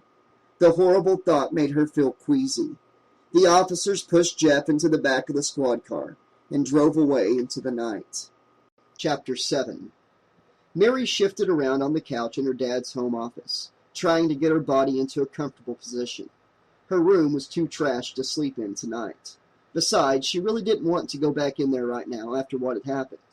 Her father's desktop looked like some sort of bizarre shrine, with 10 or so flickering candles placed around the blank computer. The city couldn't restore the shredded power lines until tomorrow. Mary's mother entered the room carrying a steaming mug of hot chocolate with a giant mound of whipped cream on top. Here you go, honey, she said, handing it to her daughter. Are you sure you want to go to school tomorrow? It might be a good idea for you to stay home and rest, she suggested. Mary sat and took a sip from the mug. No, Mom, she said quickly. I need to be around people. Mrs. White smiled, but the concerned look remained in her eyes. Okay, she said with a sigh. I'll have the cleaning crew come tomorrow morning and straighten up your room, she laughed. I bet you never thought you'd hear me say that, huh? Mary managed to laugh at her mom's attempt at humor, but the sound came out more like a dry cough. Her neck and throat were still sore. Yeah, Mary's thoughts drifted back to the horrible attack. She really needed to talk right now. She scooted over beneath the patchwork quilt to make room for her mom to sit down. Mary stared blankly at her father's computer, which gleamed eerily on the desk. I can't understand it. I just don't see how Jeff could have done this to me. Her voice trailed off. Mrs. White squeezed Mary's hand. I don't understand it either. He seemed like such a nice young man when you were seeing him last summer, but you never really can tell what a person is like inside. Look at Jeffrey Dahmer. Everyone thought he was such a nice boy next door, until they found human heads in his refrigerator. Did Jeff ever act strange like this before? Mary shook her head. No, never, she said, then suddenly remembered his bizarre behavior at school. Well, not until yesterday. He'd heard that I was going out with Josh Pender, and he came up to me at school and tried to warn me. Mrs. White's eyebrows arched up. Warn you? She asked. Mary cringed. Like, he said that Josh was dangerous. The last word stuck in her mind. Dangerous. Mrs. White could see that Mary was starting to get upset again. She forced herself to smile and asked, "So, how was your date with Josh? Did you have a good time?" A loud yawn escaped Mary's mouth. "Yeah," she said sleepily. "We had a really good date. We went on his boat." "His boat? Wow," Mrs. White said, obviously impressed. "Did he do anything strange?" "No, Mom," she answered. "He was pretty much a perfect gentleman. It looks like the only dangerous person in this town is Jeff Wayland. He must have gotten jealous and snapped," she said with a hint of sadness in her voice. "Well, don't worry about it, honey," Mrs. White reassured her. "Jeff is in police custody now. You're safe." "Yeah, I know," Mary said, yet something was still bothering her. She spoke her thoughts aloud. "Like, I keep thinking about what he said, about someone else being in the house, and—" Mrs. White cut her off. "Of course he would say something like that. For Pete's sake. The kid was found knocked out cold on your bedroom floor with a concussion, surrounded by the entire police department." Mary closed her heavy eyelids. "I know, but I remember hitting the intruder on the head. That's the weird part." Mrs. White rose and tucked the quilt around Mary's shoulders. She explained, "Sometimes in a traumatic situation you do things that you don't remember, honey." She planted a kiss on her daughter's cheek. "Get some rest, sweetie." "Okay, Mom," Mary said. "Thanks for listening." Mrs. White smiled and blew out the candles. Mary lay on her side and stared into the darkness. But even though her body was exhausted, her mind refused to let her rest. What if someone else had been in the house? What if Jeff had been telling the truth? She wondered. But who else could it have been? Mary was startled by a sudden noise. The old house let out a groan as it creaked uneasily on its foundation. A horrible thought invaded Mary's mind. Could it have been Michael Myers? Mary squeezed her eyes shut, trying to turn off the fear that was sweeping through her. Mary yawned again and tried to think of happier times, but her mind betrayed her. As she approached the edge of sleep, her thoughts flashed back to late August, last summer. She'd just picked up Jeff at his house, a run-down two-bedroom dwelling on the edge of the cemetery. Mary had a picnic lunch packed up in the back seat of her convertible, which they planned to eat at the lake.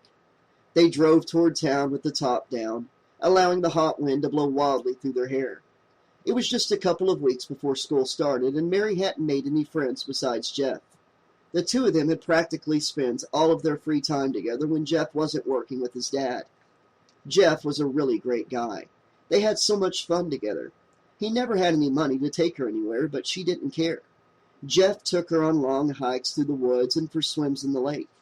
They'd only been seeing each other for 3 weeks, but Mary was starting to develop some strong feelings for him. He always looked so good in his old t-shirt and shorts, so natural, and he was a great kisser. On Main Street, Mary had pulled into a parking space in front of the liquor store to buy a couple of cold sodas. "Be right back," she called to Jeff, who smiled from the passenger seat of her car. Mary went straight for the cooler and grabbed a six-pack. When she turned around to take the purchase to the counter, she suddenly collided into a severely handsome teenage boy. Her sodas scattered from the plastic binder all over the floor. "Oh, I am so sorry," Mary apologized to him. He smiled coolly, checking her out from head to toe. "No problem, cutie." Mary blushed and stepped around him. He extended his hand toward her. "I'm Josh Pender. Are you new around here?" Mary shook his hands. "Yeah, I'm Mary White. Nice to meet you." She bent over to gather the drinks. Josh handed her the last can. "Will you be going to Haddonfield High?" he asked. "Yeah," she smiled. "Like, maybe I'll see you around." Jeff Wayland entered the store and stopped dead in his tracks when he saw Josh talking to Mary. He overheard Josh ask her for her phone number and saw Mary giggle. Josh sure is cute, Mary thought, but I'm seeing Jeff and it wouldn't be right to give him my phone number. She politely excused herself. "I've got to go," she told him, but she didn't. Jeff had gone back to the car and leaned against the door. He scowled jealously as he watched them talking through the store window. He hated Josh Pender, and his money and the kind of person he was. Mary had exited the store with a silly grin on her face. Like, I just met the nicest guy in there, she commented. How come you're standing outside the car? She asked. Jeff just glared at her. Why do you think? He asked. Mary threw the bag in the back of the car. I don't know, she said sarcastically. Are you, ready to go? Jeff was silent. Mary looked across the street at a thrift shop she hadn't noticed before. Oh, look, she exclaimed. Let's go in. I just love digging through all the old junk in those places. Jeff's expression was still serious. No, he insisted. Let's just go. Lighten up, she teased. I want to go inside. Come on, let's blow a little cash. Is this some kind of joke, Mary? He asked. Look, I don't need your charity, he said, his voice mocking. Mary had totally lost this conversation somewhere. Charity? What are you talking about? She asked. Jeff clenched the edge of his t-shirt and angrily shook it at her. You think I have to buy my clothes here? Well, I don't, he declared. He looked away from her and said with a sneer, It's just like a rich, spoiled chick to assume that I'd have to do my school shopping here. Skull shopping? She said, trying to analyze this bizarre blow-up. Mary suddenly realized that Jeff probably did shop here, not because he was into thrift shopping, but because he was so poor. His pride had been damaged, big time. Oh, Jeff, she said compassionately, I wasn't thinking anything. My buds and I back in L.A. always hit the thrifts, she explained. I just thought it would be fun to... Jeff banged his fist against the door of her car. Look, it's been nice, but I don't think we should hang out anymore, he said. He looked at her with disgust. You're too rich for my blood. You'll see what I mean when school starts. It's all about rich and poor. It'll never work out between us. Too rich? Mary snorted. What are you talking about? I'm not rich. I'm middle class, you dork. Jeff laughed sarcastically. Middle class, he spat back, grabbing her arm. It figured you'd say something like that. Maybe Josh Pinder would be a better match for you. I saw the way you were flirting with Mr. Moneybags. Mary was infuriated by his stupid adolescent behavior and tore herself away from his strong grip. She hadn't been flirting with anyone. If you wanted to dump me, at least you could have concocted a better reason, she thought angrily. You're a real jerk, you know that? She hurled a sandwich from the picnic basket at him and screamed. Here's a sandwich for you, poor boy! She burst into tears and tore off down the street in her car. That was the last time she'd spoken to Jeff Wayland, except for the other day at school. Sure, Jeff was a little weird, but weird enough to try and kill her? His warning repeated over and over in her mind. Stay away from Josh. He's dangerous. Could Josh have parked his car somewhere after their date and come inside the house? She wondered. No way, she decided. He might be a hormone-crazed teenager, but he wasn't the attacker type. On the other hand, neither was Jeff. Mary didn't know what to think. Chapter 8. The next day at school was a rough one. Mary had spent most of the morning dodging her friends and questions about her date with Josh. Luckily, no one had heard about the attack, and since Mary wore a turtleneck sweater, the bruises and scratches on her neck were not visible. Mary figured that being at school was a lot safer than being cooped up in that house all by herself. Thank God she hadn't seen Jeff Wayland anywhere today. She could only hope that the police were still holding him, or that he'd been released and was too ashamed to show his face at school. After school, Josh spotted Mary hurrying off toward the student parking lot. He chased after her and finally caught her up. Where have you been all day? He asked. I've been looking for you everywhere. Hi, Josh. Mary casually waved. She really didn't feel like talking to him right now, or to anyone else for that matter. She just wanted to get away. Maybe I'll drive downtown and go shopping for my Halloween costume, she thought. Josh tagged along behind her. Is everything okay, Mary? Are you mad at me or something? I mean, I thought we had a serious chemistry thing going on last night. Am I right? Mary couldn't help but smile at him. He was acting like a little puppy dog. Of course I'm not mad at you. I just had a bad night, that's all. Josh looked really disappointed. You did? He asked glumly. Mary corrected herself. Oh, no, not with you. I mean, something bad happened later last night. She caught herself before she said anything more.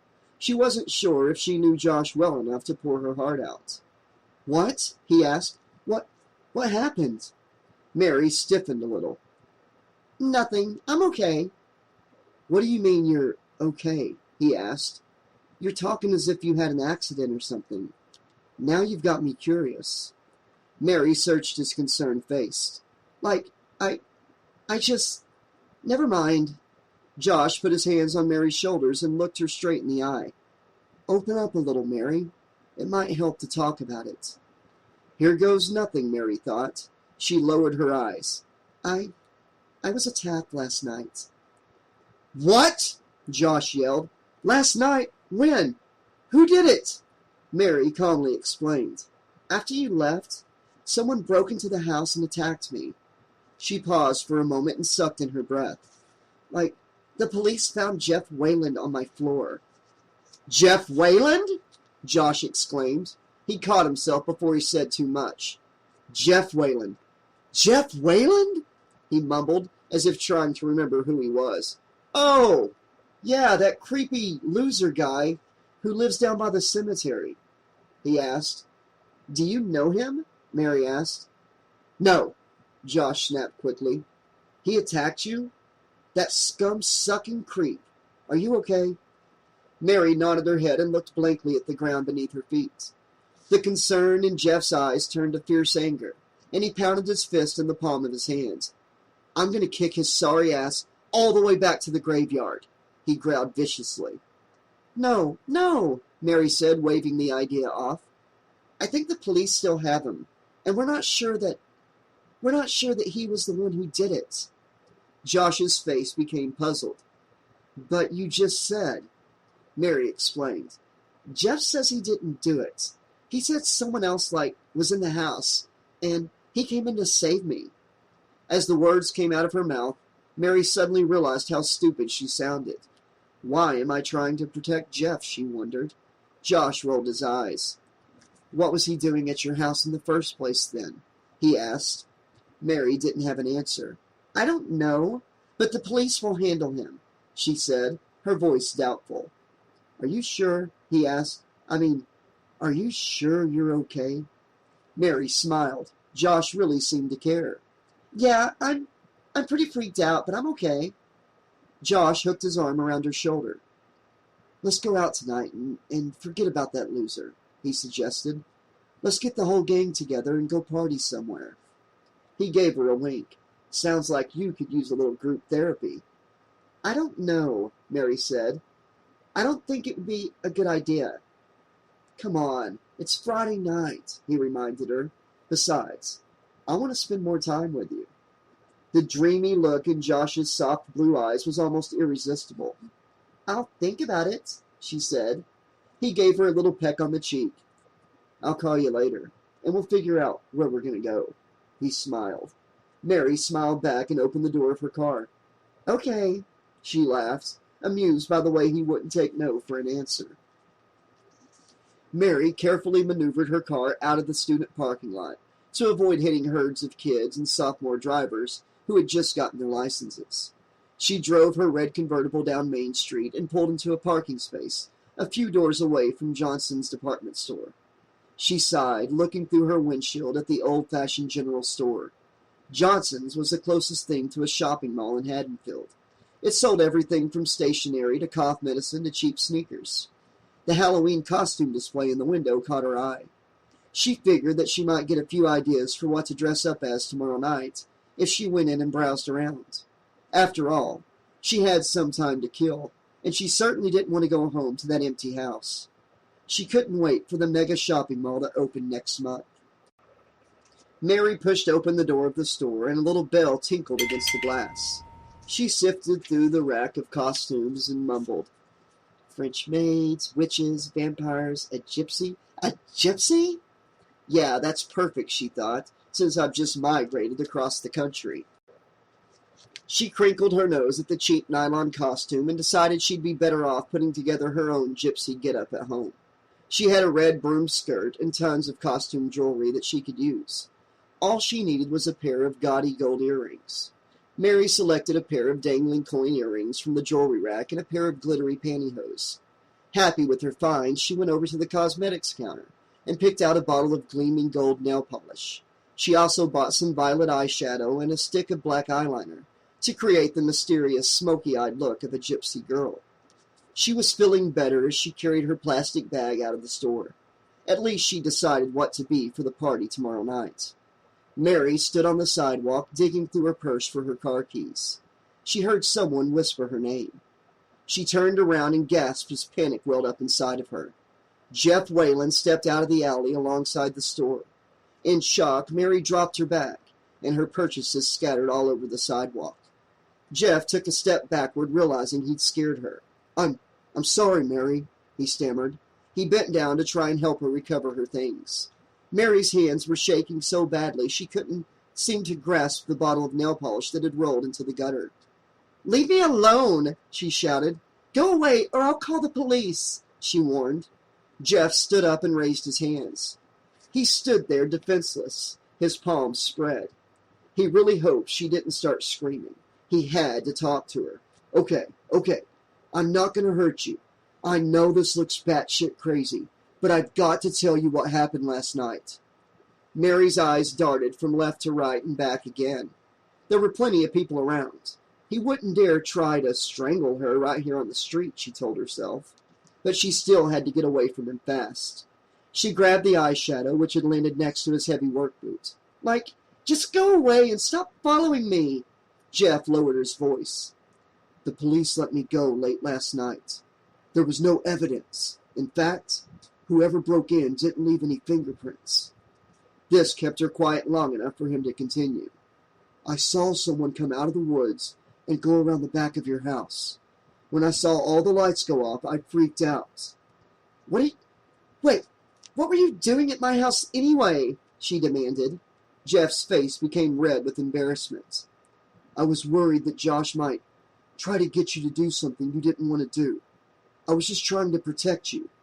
Mary was furious. Since when do I need you as my bodyguard? She spat. Since you started going out with Josh, he blurted out. Jeff pleaded. I was just trying to help. You don't know about Josh. Not like I do. Mary snapped. Well, as far as I know, Josh barely even knows who you are, except that you're a loser who lives by the cemetery. Jeff controlled his anger. Yeah, maybe so, he growled. Next time you see your buddy Josh, why don't you ask him how he knows that I live in the house next to the cemetery? Ask him what happened there last New Year's Eve. Ask him about the girl. Mary flinched. What are you trying to tell me? She said coldly. She couldn't believe she was actually standing here, having a conversation with Jeff Wayland. Anger flashed in Jeff's eyes. Nothing. Just ask him. You'll see. Mary cringed back, trying to inch toward her car. Jeff seemed so forceful, so dangerously hostile. Something weird was going on here, and she didn't know what it was. Jeff took a deep breath. Mary, let's forget about Josh for a minute. I have something far more important to tell you. Well, I don't want to hear it. She turned away to open her car door. Jeff continued talking to the back of her head. Late last night, after my dad picked me up from the police station, I saw something weird out in the cemetery. Mary stood frozen, wondering where this story was leading. Jeff lowered his voice to a whisper. There was a light out there, so I followed it, and I found He stopped as if he could barely bring himself to say it. I found a lit-up jack-o'-lantern on Judith Meyer's grave. He placed his hand on Mary's shoulders, which made her tremble. His voice quivered. I think Michael Myers is back. I think he was in your house last night. Mary was paralyzed. Was he lying? Was he making this crazy story up to cover himself? To make her believe that he was on her side and that she was in grave danger? She shook his hands off her shoulder and whipped around to face him. Like, "You're crazy, Jeff Whalen! You're a freaking headcase! Stay away from me!" she screamed. Mary jumped in her car and sped off down the road. Chapter 9. A couple of hours after the Jeff Whalen incident, Mary finally pulled into her driveway. She'd driven up to the lake and parked for a while, hoping that the fresh air would help her clear her head. Her mind was so full of confused, tumbling thoughts. But it hadn't helped. Just thinking about it all had only made the confusion worse. The one thing she was sure of, though, was that Jeff Whalen had really snapped, and she was very afraid that he'd come back to the house again. The house looked peaceful, as if nothing had ever happened there. She unlocked the door and very carefully looked around to make sure no one was inside. Then she checked the new deadbolt on the back door just to make herself feel better. Mary's stomach growled. It was almost dark, and a storm was brewing, and she realized that she hadn't eaten lunch today. She grabbed a bagel from the bread box and reached for a knife from the wooden block on the counter. Mary realized that something was wrong and dropped the bagel. The bread rolled across the floor. All of the butcher knives were missing. She stepped backward away from the counter, staring at the empty block. Had the intruder taken the knives? Had he meant to? Suddenly the phone rang on the kitchen wall, loudly making her jump. "Get a grip," she told herself. "Hello?" she said warily. Her parents' car pulled up in front of the house. Mary picked the bagel off the floor. "Oh, hi, Josh," she said into the receiver. "No, I'm fine." Mary's mom walked through the kitchen and waved hello. "Like, hang on a minute," Mary said to Josh. Mary turned to her mom. "Mom, the knives are missing," she told her. "Well, I certainly hope so. I took them in to get sharpened this morning," Mrs. White said. With a sigh of relief, Mary picked up the receiver again. "Hi, Josh. My parents just came home from work. They're building the mega mall on the outside of town." She smiled as Josh, in his velvety smooth voice, asked her to go out with him tonight. He'd already called Shannon, Kimmy, and Tanya, and they were all coming. She certainly didn't want to stick around her house and wait for Jeff Whalen to pay her another visit. "Okay," she agreed. "Like, I'll meet you guys at Rose's Diner in 30 minutes. Bye!" Mary hung up the phone and went up to her room to change. The cleaning service had done a great job, she thought. Everything had been put back in its place. She dumped the plastic bag of costume accessories from Johnson's on her dresser and slipped into a pair of black sweats and a matching hooded sweatshirt. She zipped up the sweatshirt over a pink tank top and wove her auburn hair into a loose braid. Then she applied a dab of sheer gloss to her lips and bounded down the stairs. "I'll be home by 10. I'm going to go to the diner," she called to her mom, who was looking for something in the freezer. "Okay, Mary, we'll see you later," Mrs. White answered. Josh was waiting in the parking lot of Rose's Diner. He was leaning up against the side of his Porsche, under the gray, dark sky and the thunder, but rainless, looking heartbreakingly handsome as usual. Mary shivered as she stepped out of her car and wished she'd worn something a little warmer. "Where is everyone?" she asked, not seeing any of her friends in the parking lot. Josh smiled. "Don't I even get a hello?" Mary leaned against his car next to him. "Hello," she said. "I hope it don't rain." Josh wiped his hand across the glossy paint on his car, as if he were polishing it. "They're coming," he said. "I think Shannon and Kimmy went to pick up Tanya and her friend." Just then, Shannon pulled up in her car. They were all laughing and carrying on inside. Shannon rolled down her window. "So what are we going to do?" she asked. Josh whispered, "I've got some brewskis in the trunk." Mary recognized Tanya's date, Rob Wheeler, scrunched in the back seat. He was a good-looking guy with dark hair and unusually long legs. Mary guessed that was why he was the school's star basketball player. Shannon cackled. "Josh has got brewskis." They all laughed. Mary suggested, like, "Why don't we go to your boat?" "Great idea," Kimmy agreed. "I could go for a little late-night cruise." Josh sighed. "No can do. My sister's there with her boyfriend." Mary was getting really cold. Josh must have picked up on it, because he suddenly wrapped his arms around her. Let's go check out the mall. Mary's parents are the builders, Josh said. What do you say, Mary? He asked. I don't know, Mary protested. There's really nothing to do there. I mean, it won't be open until Thanksgiving. Exactly, Josh said. No one will be there until Thanksgiving either. It's the perfect place to, kick back. You mean go inside? Mary asked. Tanya poked her head out the back window. What are you afraid of? Your mommy might find out? She challenged. Everyone was staring at Mary, waiting for her to say okay. She didn't want to look like a wimp, and she guessed they couldn't really do any harm. She admitted, Well, I do know this back way to get inside. I don't think they've set up the alarm system yet. Shannon hooted. Cool, let's go! It was too late to back out now, Mary thought. She instantly regretted her decision. Why are you being so irresponsible, she thought. Before she knew it, Mary was leading the caravan to the mall. It was pitch black outside except for a few street lights that shone across the empty, massive parking lot, and the streaks of lightning that lit the sky every now and then. Mary pulled her car around the back of one of the department stores and stood by the chain-link fence. The temporary security booth was dark and empty. Josh lugged the six-pack of beer out of his trunk. Mary tried to remember how to get in. Her parents had showed her the back way just a few weeks ago.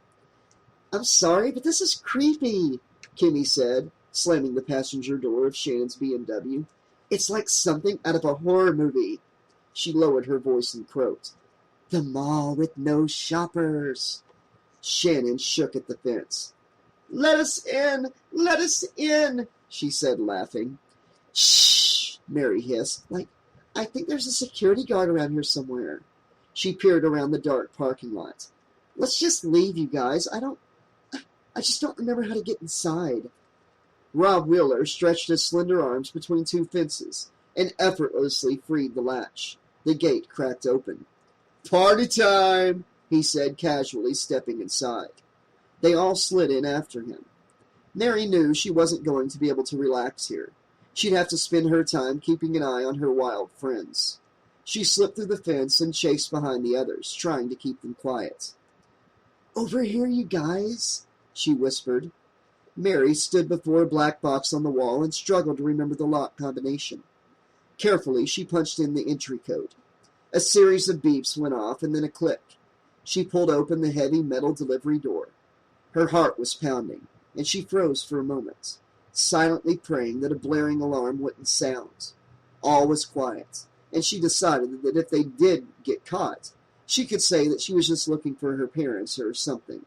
After all, they were here late almost every night. Mary ushered her friends through the doors of the cavernous receiving dock for the mall's main department store. Mary motioned for everyone to be quiet as she led the giggling group through the dimly lit store. Cardboard boxes lined the empty walls, and disassembled shelves and counters waiting to be put up created the dangerous walking zone. Tanya stopped to peek inside a sealed carton. Mary looked back and hissed, Don't touch anything! Come on! Tanya gave the box a shove and glared back angrily. Don't be so serious, Mary. I was just curious. Josh cracked open a beer and whispered, Yeah? Well, curiosity killed the cat. Didn't your mother teach you that? Tanya narrowed her eyes and smirked at Josh, then purred, Meow. She grabbed Rob by the hand. Aren't you going to share, Josh? She asked, pointing at his beer. Josh snapped the beers out of the plastic binder ring and passed them around. Mary stopped and looked up at the steel security gate that stood between the department store and the rest of the mall. Shannon peered out into the huge corridor and whistled. Whoa, check it out! There's a giant oak tree in the middle of the mall. Mary smiled, feeling a sense of pride in her parents' work. That's going to be the play area for the kids. That tree is like a miniature version of the one in the Mall of America, and it has 3 levels. She pointed up at the glass dome above the giant tree. And you can see the sky through there. Kimmy peered through the steel bars to take a look. Wow, can we go check it out?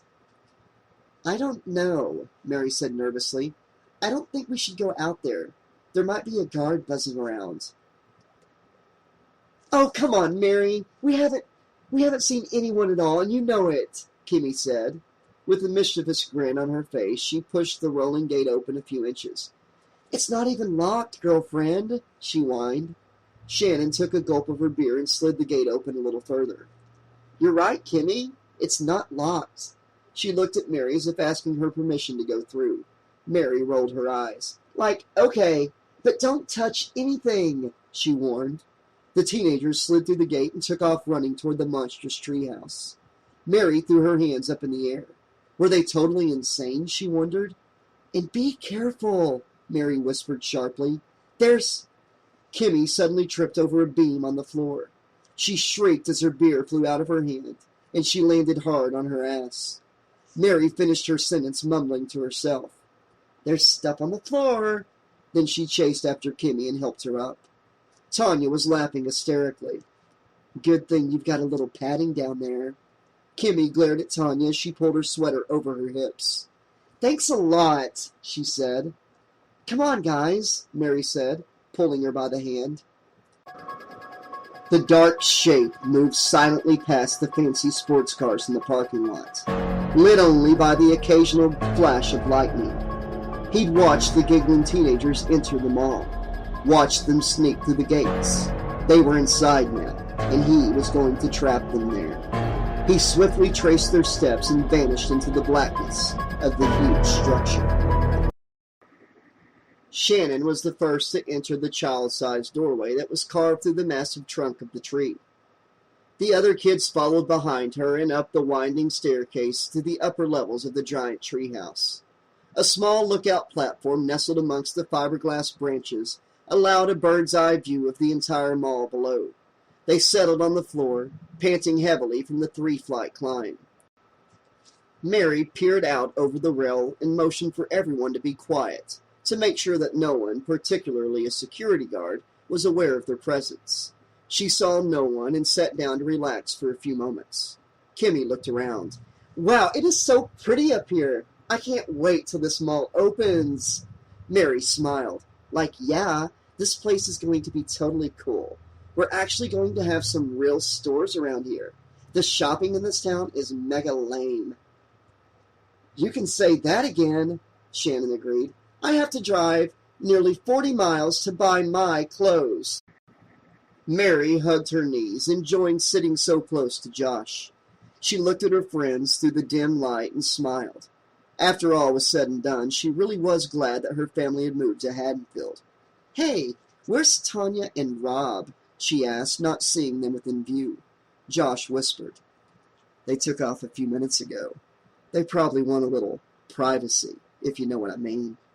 Mary knew what he meant, all right, but didn't like the idea of her friends straying off by themselves on this little late-night tour. Tanya, Rob, she called. No one answered. Forget about them, Kimmy said. I'm sure they'll be back in about 15 minutes. Shannon giggled at Kimmy's snide insult. Yeah, really?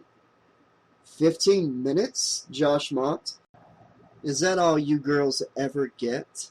A deep red blush flushed Kimmy's face. Shut up, Josh! Mary felt uneasy. She didn't trust Tanya and was afraid she'd try to steal something. Tanya giggled as Rob led her back through the security gates of the department store. I don't think we should fool around in here, she whispered a little uneasily.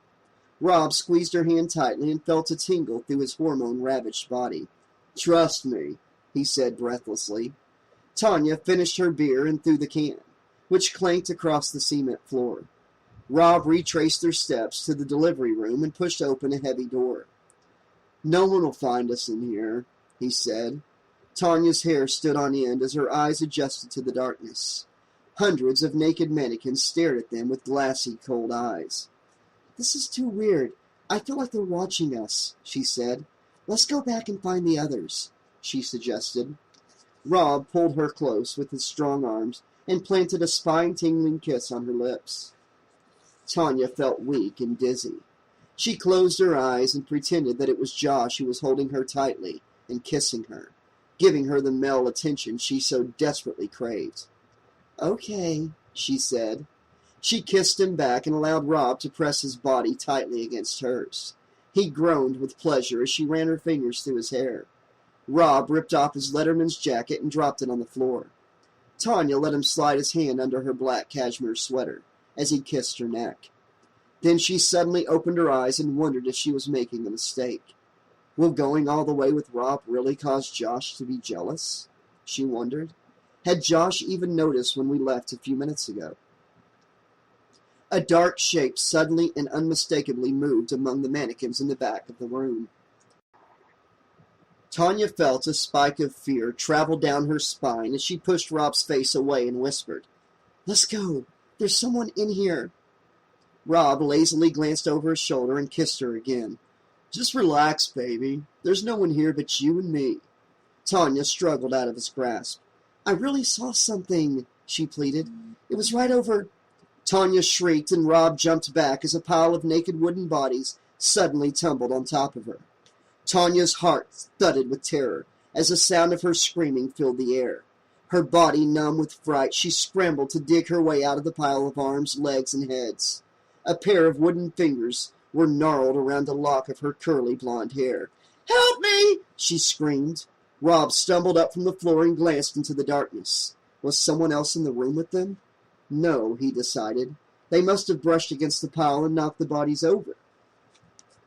He laughed at the ridiculous scene and imagined himself boasting to his buddies about this one over lunch tomorrow. Tanya was still screaming like a lunatic, so he began pushing the mannequins aside. It was so hard to see anything in the dark. He grabbed Tanya's hand and had started to pull her out when his legs were suddenly knocked out from beneath him. "What the fuck?" he shouted as he tumbled to the ground, smacking his skull against the concrete floor.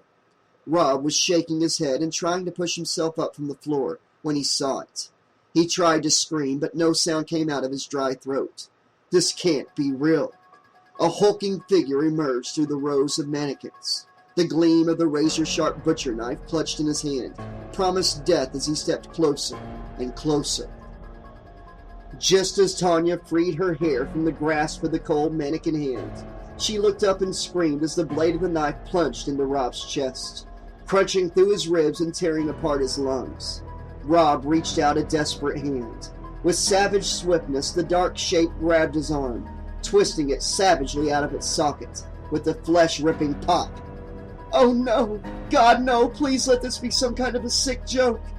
She opened her eyes and uttered a silent gasp of terror as she saw the horrifying, dying body of her date that lay crumpled at her feet. "This is real! This is really happening!" Rob's guttural scream stopped, and his mouth hung open, like that of a dead fish. Bright red blood gushed from his mouth and nose. The face of the murderer was hidden in the shadows. He stepped forward, raising the bloodied knife. Using all of her strength, Tanya winced and kicked the pile of bodies towards the attacker, which only made him stagger slightly. The figure recoiled and lunged at her with the knife. Tanya's last desperate scream was cut short when the blade rammed into her throat. As the shadowed figure savagely ripped the knife out again, she put her hands over the gaping wound and felt the warm, sticky liquid pulsing out of her body. She tried to scream again, but could only manage a bubbling gurgle. Tanya sank to her knees and looked into the cold, dead eyes of her murderer, whose scar-puckered face was hidden behind a hideous white mask. She knew who had done this, but would not live to tell about it.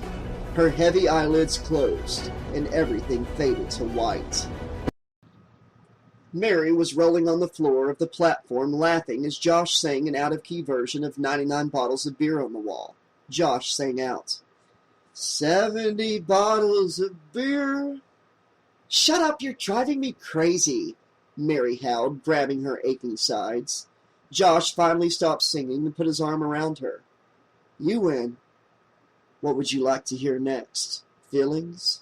Shannon laughed and said, "Speaking of feelings, it's been 20 minutes since our buddies left. 20 minutes. Maybe I should find myself a basketball player." "Maybe you should find yourself a cold shower," Kimmy joked. Mary stood up to stretch her legs and looked down at the ground level of the mall. At the very least, it was so totally rude of them to, just take off like that. Where would they have gone? Who knows? They could be anywhere. This is a big place, Josh responded, unconcerned. Squelch! A loud squelching noise rang out. What was that? Mary whispered, the loud sound making her body jerk. It came from up there, Kimmy said, pointing upward. She was staring at the sky dome. Suddenly, something swift and dark flashed outside, across the top of the glass dome. The teenager squealed. Oh my God! Mary yelled. Let's get out of here! It must be security! Or the SWAT team, Shannon choked out. Mary, Josh, Kimmy, and Shannon scrambled down the staircase inside the tree trunk, ran across the mall toward the department store. Fear pulsed through Mary's body as she ran behind her friends. What if we get caught? My parents will never trust me again. Shannon slammed into the security gate. Someone locked it! She screamed. Josh grabbed the steel bars and tugged as hard as he could. The gate slid open. It's not locked, he said, huffing. Just closed. Who cares? Kimmy whimpered, looking back at the sky dome. Let's just get out of here, okay? What about Tanya and Rob, guys? Mary protested. We can't just leave them in there. Josh pulled Mary by the hand. They'll be okay, he declared. We don't all need to get in trouble, do we? I guess not. Mary gulped as her eyes searched the dark expanse of the mall one last time. Come on, Josh shouted, dragging her toward the loading dock. Mary allowed herself to be guided through the maze of boxes and shelving on the floor, worried about Tanya and Rob and angry at them at the same time. Those stupid jerks. They deserve whatever they get, she thought. Once outside, Mary breathed in the cold night air. She hesitated, looking at the security lock. I'm going to leave it open for them, she said. Whatever, Shannon panted. See you guys later, she called as she and Kimmy disappeared through the chain-link fence and jumped into her car. Josh's body was pumping with adrenaline. The whole thing had been such a rush. He stopped Mary and pushed her shoulders back against the fence. Bewilderment and surprise filled her widened eyes. What are you doing? We've got to get out of here, she stammered. Josh pressed his lips against hers. You really turned me on, Mary. That was a radical experience, he whispered breathlessly. Mary got lost in his kiss for a moment and nearly forgot that someone had been watching them.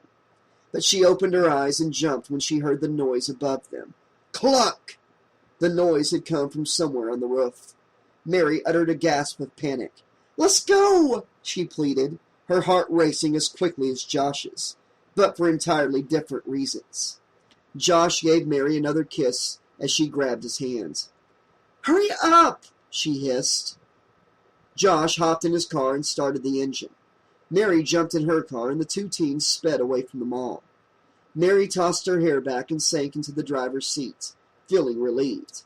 But she also felt wild and crazy, just like she used to.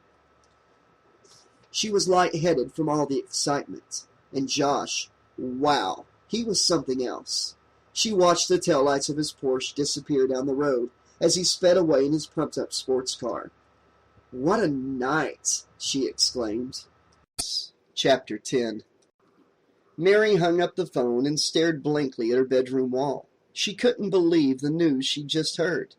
Shannon had just informed her that Tanya and Rob never came home last night. No one had seen them since the mall last night. Tanya's parents were calling around frantically trying to locate their daughter. Shannon had convinced a sort of a true story, saying that they'd all gone to the mall last night and just fooled around in the parking lot. She told Tanya's parents that the couple had wandered away and no one could find them. She said they tried to find them before they left. Shannon made Mary swear to stick to that story if anyone, including the police, asked, and Mary agreed. That way, if Tanya and Rob had gone inside, the others had had nothing to do with it. Mary didn't know whether to be angry or worried. Where could they possibly be? Maybe they'd fallen asleep inside the mall and just hadn't come home yet. Maybe they were dead. Mary shook the chilling thought from her mind and cast her eyes downward when Mrs. White passed by her doorway. Mary's mom looked fresh and businesslike in her tailor navy suit. "Everything okay, honey?" she asked. Mary faked a cheerful voice. "Yeah, everything's fine," she lied, feeling guilty. She felt like she couldn't tell her mom that they'd broken into the mall last night. She just wouldn't understand. Hopefully, she just wouldn't find out. Mrs. White smiled. "Good. Your father and I have to go to the mall for a while to finalize the concrete plans for Monday." She looked apologetically at her daughter. "We'll try not to get home too late, okay?" Mary disguised her panic with a guilty smile.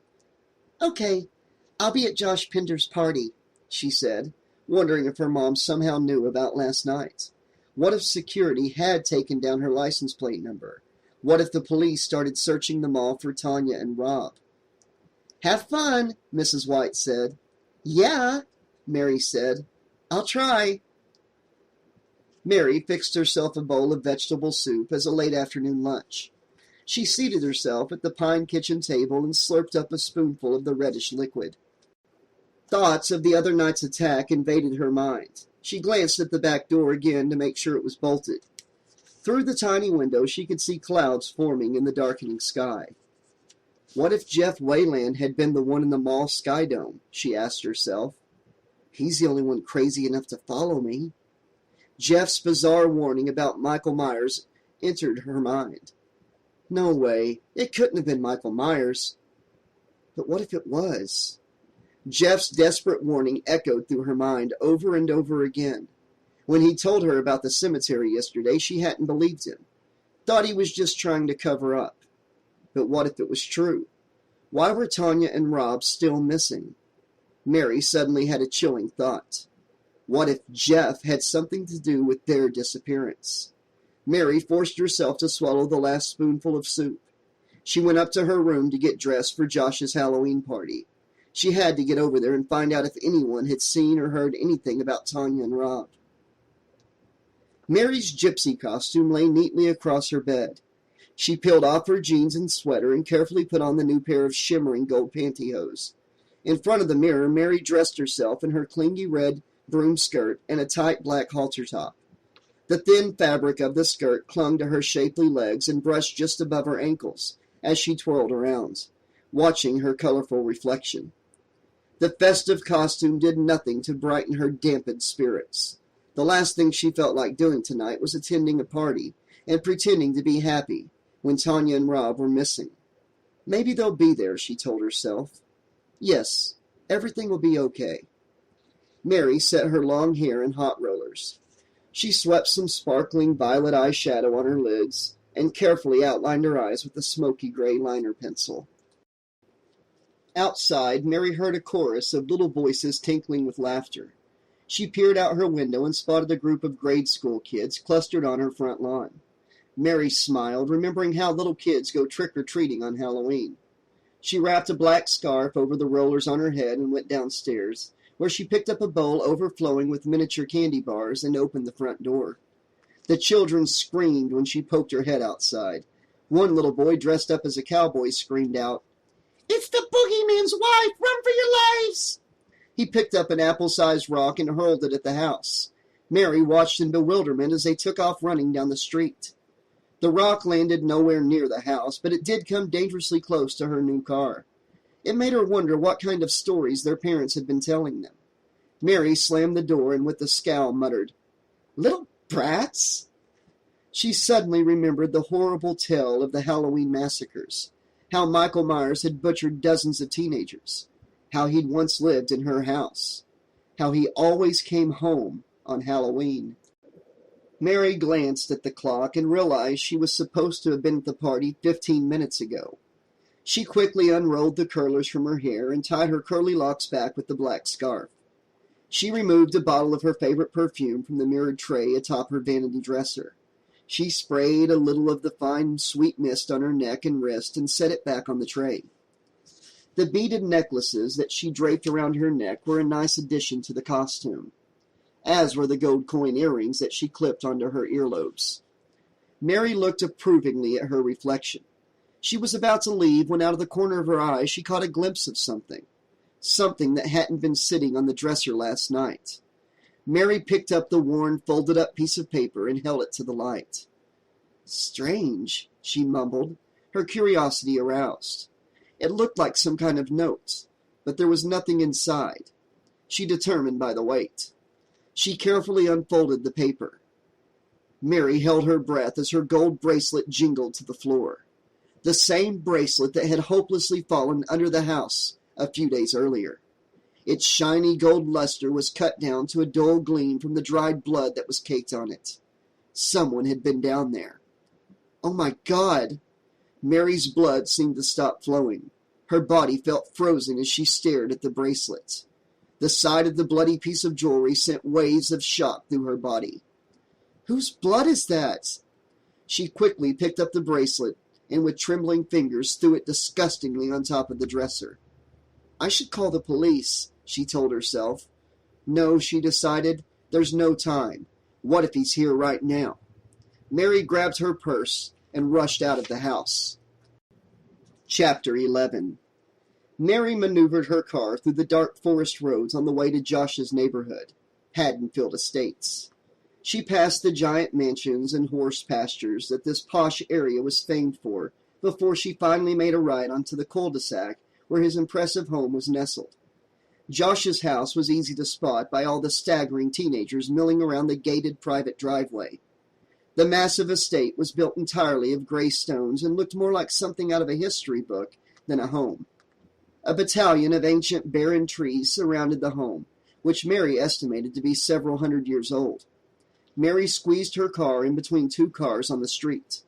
She walked up the street driveway and waved hello to a few kids she recognized from school. A gawky teenage boy wearing a sweat-soaked t-shirt and a silly clown mask swung open the ornately carved door and chugged down the remainder of his beer from a plastic cup. Mary politely stepped around the intoxicated bozo and let herself into the grand parlor. A few couples sat on the antique couches making out in the dim candlelight. The smoky living room reeked of beer and sweat. Loud music blared from the stereo system, and there were hundreds of kids in the room. A giant keg spit out cups of beer, most of it spilling onto the expensive oriental rug. A large group of kids danced in the center of the living room, the majority of them holding beers in their hands. Mary whirled around, trying to locate her friends through the pulses of the flickering strobe light. It was going to be quite a task, she thought. Nearly everyone was in a costume. She stood still, trying to make sense of the wild scene. So much for Josh's intimate little party, she thought. Nearly everyone from school was here, including the nerds, geeks, and every other social class and clique. At the very least, she figured he'd be in a major trouble when his parents came home. She silently prayed that Tanya and Rob were here so she could stop worrying. Shannon sneaked up on Mary and grabbed her shoulders from behind. Mary gasped and then laughed when she saw Shannon's silly costume. Shannon was wearing a red satin jumpsuit from the 70s with a pair of chunky platform heels. She spun around in the skin-tight outfit. "I'm the dancing queen," she shouted gaily. Mary could smell beer on her breath and wondered how she could possibly keep her balance on those ridiculous shoes. Kimmy clunked over, wearing a leather biker chick outfit and a pair of heavy boots. She pointed to her arm where there was a fake tattoo of a skull and a snake under a banner that read Mother. Kimmy looked at Mary and said, "You look pretty stressed out. Is everything okay?" Mary shouted over the music, "Like, no, everything's really weird. Have you guys seen Tanya and Rob yet?" The goofy grin disappeared from Shannon's face. "No, we're really worried. Her parents filed a missing persons report." "Maybe they just eloped or something," Kimmy offered, in her usual chipper tone. Shannon rolled her eyes, which were painted in electric blue eyeshadow. "Yeah, right. They've only been dating for, 2 days? I think marriage is a little out of the question." "Well, excuse me," Kimmy snapped, after saying, "I'm just trying to figure out what happened. Let's go to the kitchen. It's way loud out here." The girls agreed and made their way to Josh's giant kitchen. Mary pushed a few empty pizza boxes off the white tiled counter and sat down. Kimmy stared at her under the bright fluorescent lights. "Oh my God, Mary! What happened to your neck? She said, gawking at the purple bruises that formed a handprint. Shannon stepped in to get a closer look. Ooh, that is gross. Mary had forgotten that her friends didn't know about the attack, so she explained. Someone broke into my house the other night. The guy pushed me around before I was able to escape. What? Shannon said. Some guy attacked you? Who was it? Did they catch him? Mary hesitated for a moment as a couple of girls passed through the kitchen. She lowered her voice to a whisper. Like, they think it was Jeff Wayland, she stated, feeling almost certain that he was the attacker. Oh my God, Kimmy blurted. I know who that guy is. He's the ghoul who lives by the graveyard. But why would he attack you? Mary shamefully admitted. Like, I used to date him. She racked her brain for a logical explanation and shrugged. I don't know. I don't know why he's doing all of this. Shannon was aghast. You used to date that loser? She asked. Yes, Mary said. She felt like a fool. He used to be really nice, or so I thought, but now he's harassing me, and I don't know how to stop him. Kimmy's mouth hung open. You mean there's more, sister? Mary nodded. Yeah, it gets worse, she said. He's been following me everywhere. Before I left my house tonight, I found my bracelet. The sickening memory flashed through her mind, and she squeezed her eyes shut. My bracelet, you know, the one I lost a few days ago, and it was covered with blood. As Mary went on, she became more and more certain that Jeff was behind all of the recent disturbances, and she wondered how much further he would go. Gross. How macabre, Shannon said. Do you think that... Kimmy cut in. That he was the one at the mall last night? You said he's been following you, right? Do you think that he might know where Tanya and Rob are? Mary cracked open a warm soda and took a long gulp. I don't know. Maybe? Shannon stomped her foot angrily and had to catch her balance on the counter. Of course it was him. That sick bastard. I'm going to make him pay. She dug furiously through her little gold evening bag. Come on, you guys, let's go. Mary's voice trembled. Go? Go where? Shannon held up the shiny keys to her car and growled. We're going to pay Loser Boy a little visit. Shannon's judgment was clearly impaired by the alcohol as she stumbled out of the kitchen. Mary chased after her. No! I'm not going to let you drive over there. You are too drunk and it's too dangerous. He might hurt you, she warned. Kimmy grabbed Shannon's keys. I'll drive. I've got a can of pepper spray in my purse. We'll go throw some rocks and break a few windows on that sorry shack he calls a house, Kimmy shouted. Come on, Mary. She sounded very disturbing in her chipper tone. Mary's voice quivered with fear as she imagined herself marching up to the madman's front door. No, I can't go there. I'm afraid. Please, you guys, don't leave, she pleaded. Please, let the police handle it. We'll be back soon. We're just going to go harass him a little, Shannon said, the smell of beer invading Mary's nostrils. You stay here and be a good girl, Shannon slurred and slapped her on the back, making her cough. Then Shannon and Kimmy ran down the driveway and disappeared into the dark night. Mary felt totally frustrated by the stupid actions of her friends. Great, she mumbled sarcastically. Where was Josh anyway, she wondered. This is his damn party, and I'm supposed to be his date. Mary had walked around the entire lower level of the house and hadn't seen him anywhere. Some date this is, she thought. Mary noticed that the staircase was blocked off with a roll of unraveled toilet paper. He's got to be up there, she told herself. Just as she was about to break through the toilet paper barrier, Mary heard an uproar of laughter and yelling. She peered through the sliding glass door and saw a large group of people clustered in a circle by the edge of the pool. She decided to check it out before she ventured off into no man's land. Outside, steam billowed up from the heated water of the sparkling, kidney-shaped swimming pool. The laughter and shouting were growing louder. Mary heard a girl's voice screaming hysterically over the noise. Something was wrong. Mary ran across the lawn and poked her head through the circles of bodies. She gasped when she saw her cousin and her friend, Michelle. Even on Halloween, their wild black clothing and ghost-white faces stood out from the rest of the crowd. Their black painted mouths were hanging open in shock. The girls were cornered by the entire football team, who were all wearing their uniforms complete with helmets. Julifer dug the heels of her pointy black ankle boots into the dirt as she tried to back away, while Michelle spat out curses at the boys.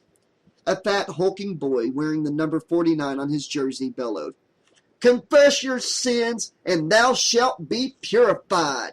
Confess, witches, or thou shalt be drowned." The stupid, drunken voices of the others howled with laughter as they slapped one another on the helmets. Michelle spit in the bully's face. "Let us go, you pig!" she screeched. The fat bully wiped the saliva off his nose and glared angrily at the girl. He looked at his buddies and laughed. "Did you hear what it called me?" He let out a hideous imitation of a pig squeal, which made the crowd double over with laughter. "Come on, let's do it!" he screamed. Several of the boys grabbed the two screaming girls and swung them by the hands and feet over the water of the pool. Julifer struggled furiously and whimpered, "Ow! You're hurting me! Let me go!" Mary had seen enough. She stepped forward and screamed at the top of her lungs. "Stop!" Her voice was louder and more authoritative than she'd expected it to be. The boys set the girls down for a moment and turned around to face her. "What did you say?" The leader of the group growled viciously. All of their drunken, bloodshot eyes stared at Mary. "Like I said, stop it!" she yelled. "How dare you pick on two girls like that?" Number 49 pointed his chunky finger at Mary. "I think she's one of them. Get her!" he howled to the others. The disturbance gave Michelle and Julifer just enough time to writhe free from their drunken captors and sprint over the back fence of the property.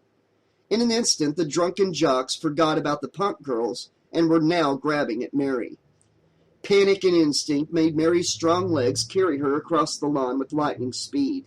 She darted across the yard and ran back through the house as half of the drunken football team stumbled after her.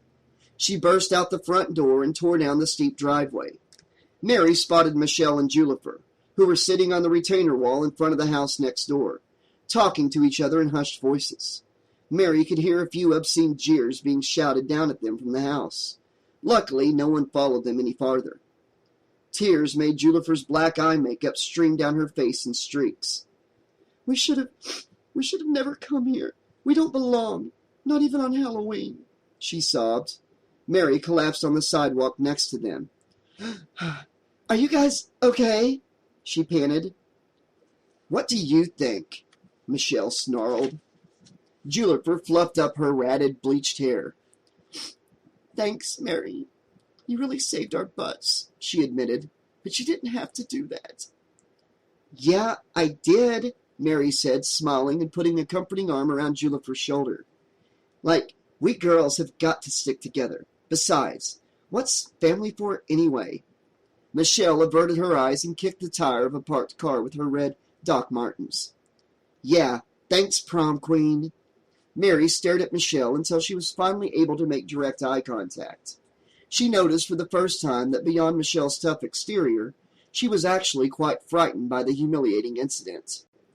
"No problem," Mary said. Michelle's nose ring glimmed as it caught the light from the street lamp. "Hey, sorry what I said to you at school." She made the peace sign with her fingers. "You're not a sellout. You're okay, Mary." Mary returned the peace sign and looked up the driveway at Josh's house. "I've got to go back in there. Wish me luck." "You're going back?" Julifer said in shock. "Oh, no. They'll tear you apart in there. The jocks think you're one of us." A picture of Tanya and Rob came into Mary's mind. They were still missing. The reality of this fact far outweighed the fact that the mob of drunken jocks might start chasing her again, might even throw her into the pool if she wasn't careful. Right now, she didn't care, though. She had to locate Josh and find out about Tanya and Rob. "I'll be all right. I just need to talk to Josh for a minute," Mary suggested. "Like, if you guys want to ride home, I'll be back in a few minutes." I'm totally ready to leave this party. Michelle laughed. I think we'll just hang around here for a while. But thanks. She pulled a switchblade and a piece of paper from her pocket. We've got work to do. She unfolded the paper and explained. Tire slashing. This is a list of the jocks' license plate numbers. I've been compiling it for weeks. Cool, Juniper smiled. Let's do it, girlfriend. Mary couldn't help but giggle at their somewhat violent course of revenge, but she supposed that the punishment fit the crime. Okay, have fun, you two. I'll see you around. Mary took a deep breath and braced herself. She waved to the two girls and trudged back up Josh's steep driveway. Chapter 12. Kimmy's earlier display of bravery totally dissolved as she drove Shannon's car down the isolated dirt road by the cemetery. The gleaming moon illuminated hundreds of gray tombstones, jutting out of the hillside, casting eerie shadows across the cemetery lawn. There's Jeff Whalen's house, if you can even call it a house, Kimmy pointed, her voice trembling. Maybe this isn't such a good idea. I don't think we should provoke him. Keep driving, Shannon slurred. That way. Kimmy gulped as they got closer to the run-down little shack just outside the twisted iron gates of the graveyard. No one's home. The lights are off. Let's just forget it and go back to the party, she suggested. Before Kimmy had even stopped the car, Shannon flung open her door and jumped out. She stumbled into the dirt and cursed. Kimmy got out and pulled her friend to her feet. Come on, Shannon. Let's just forget about it, Kimmy pleaded. This was a dumb idea. Let's go back. We have a little business to take care of first, Shannon shouted and slurring, her voice echoing through the cemetery. Kimmy shrank back behind the car as Shannon fearlessly marched up to Jeff Whalen's door and began pounding on it with clenched fists. Come on out, psycho boy, she yelled. We know you're in there. I can't believe we're standing here by the cemetery on Halloween, Kimmy thought. This is insane. The purple bruises on Mary's neck entered Kimmy's mind and she shivered. What if Jeff was in there? What if he decided to attack them, too? She let out a relieved breath when Shannon finally gave up and staggered back to the car. Shannon was really worked up and angry, and drunk, Kimmy thought. I know he's in there. He's hiding, Shannon decided. She raised her voice and shook her fist at the house. Hiding! Creep boy is a wimp, and he's hiding! She picked up a large rock and hurled it at the window. The rock missed and hit the side of the house. Chill out, Shannon, Kimmy hissed. Let's go! Just as Shannon was about to open her car door, she stopped dead in her tracks. She pointed her finger toward the middle of the cemetery. Over there, she whispered. There he is. Let's go sneak up on Creep Boy and see what he's doing. Kimmy glanced over her shoulder and squinted at the tiny light coming from the center of the graveyard. A hot wave of fear washed through her body, and her knees suddenly felt weak. Oh no, Shannon. We're not going out there. Shannon felt fearless and had her clouded mind made up. We'll sneak up on him, she declared, as if she'd just thought up some brilliant plan. Kimmy protested. And what? Attack him? Are you totally psycho? Did you see what he did to Mary? She stomped her foot on the ground. We're leaving now, she demanded. Shannon ignored Kimmy's logic and stumbled through the open gates of the cemetery. She disappeared across the moss-covered tombstones toward the light. Kimmy threatened. Shannon, Gary, you come back here! Shannon! It was no use. Shannon kept walking, deeper and deeper into the cemetery. Kimmy pulled out her tiny can of pepper spray and cautiously chased after her stubborn friend to persuade her to leave the cemetery. Kimmy's heart thudded heavily inside her chest, her eyes fixed upon the faraway light. There was definitely something out there, and it wasn't good. An evil presence seemed to be looming within the walls of the cemetery. Kimmy's feet crunched along the weed-covered ground as she tried to catch up with Shannon. The fear welled up in her stomach. She suddenly remembered a scene in a horror movie where the rotting hands of corpses reached up out of the ground to grab the ankles of... It was just a movie. Just a movie, she told herself in an attempt to suffocate the panic and fear she was feeling. Kimmy held the pepper spray in front of herself defensively. Even though she was terrified, she couldn't let Shannon out of her sight. She was too irrational now, too wasted to think straight. Kimmy had almost caught up with her when a blood-chilling shriek filled the air. Fear pumped through her veins as she ran toward Shannon, toward the scream. Shannon stood frozen before the arc of light, her slim figure silhouetted against a giant tombstone. Kimmy ran up behind Shannon and cried out in horror when she saw what had made her friend scream. The eerie flickering light was coming from a grinning jack-o'-lantern that sat burning atop a crumbling tombstone. Shannon looked helplessly back at Kimmy with her mouth agape and pointed with trembling fingers to the etchings on the moss-covered stone. It was Judith Myers' grave, Michael Myers' dead sister. Kimmy shrank back in horror when she realized whose grave this was. "Oh my God, this is too creepy! Let's go!" she cried. Even Shannon, in her drunken stupor, was completely freaked out by the bizarre scene. She backed away from the sickening shrine and slipped on the slick ground, tipping over another grave marker and landing on her rear end on the muddy ground. Kimmy held her hand out to Shannon and pulled her up. "Come on, we've got to get out of here," she whispered, frantically looking around for the madman who was responsible for this. What if he's here right now, watching us, Kimmy thought. The girls frantically made their way through a dizzying obstacle course of headstones and mud patches toward the cemetery gate. They had nearly reached the iron-gated exits and could see Shannon's car when a hulking shape suddenly jumped out in front of them. Kimmy screamed and Shannon stumbled backward, aghast at what their eyes told them was blocking their path. "It can't be. This is some kind of sick prank. Oh God, no!" A guttural growl came from the mouth of the thing as he moved closer with ferocious speed. He wore a mud-caked jumpsuit and a white plastic mask that was spattered with blood. A gleaming knife was clutched in his filthy hand, and his black eyes were as cold as death. "This can't be real! Michael Myers doesn't exist!" Before she knew it, Kimmy's finger had dispensed a stream of pepper spray directly into the shape's face. He didn't move. He didn't flinch. Shannon screamed as he bore down on them. Fear moved Kimmy's feet away from him, and she yanked Shannon by the hand, pulling her back into the cemetery to escape the nightmarish monster that was going to kill them. "Run! Run!" Kimmy yelled. "If we can just make it to the back wall," she thought.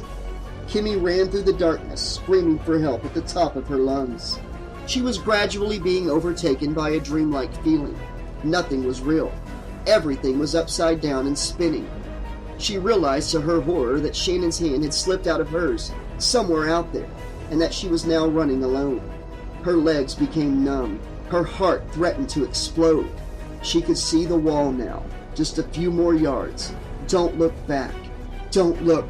Shannon's scream echoed through the cemetery as she felt herself falling. She tripped and struck her head against a tombstone. The sharp crack of her skull against the stone seemed to numb her lower body. She tried to get up, tried to move her legs. "Move, damn it! Move!" she screamed, yet no sound came from her mouth. The footsteps crunched above her broken body, and she knew that this was the end.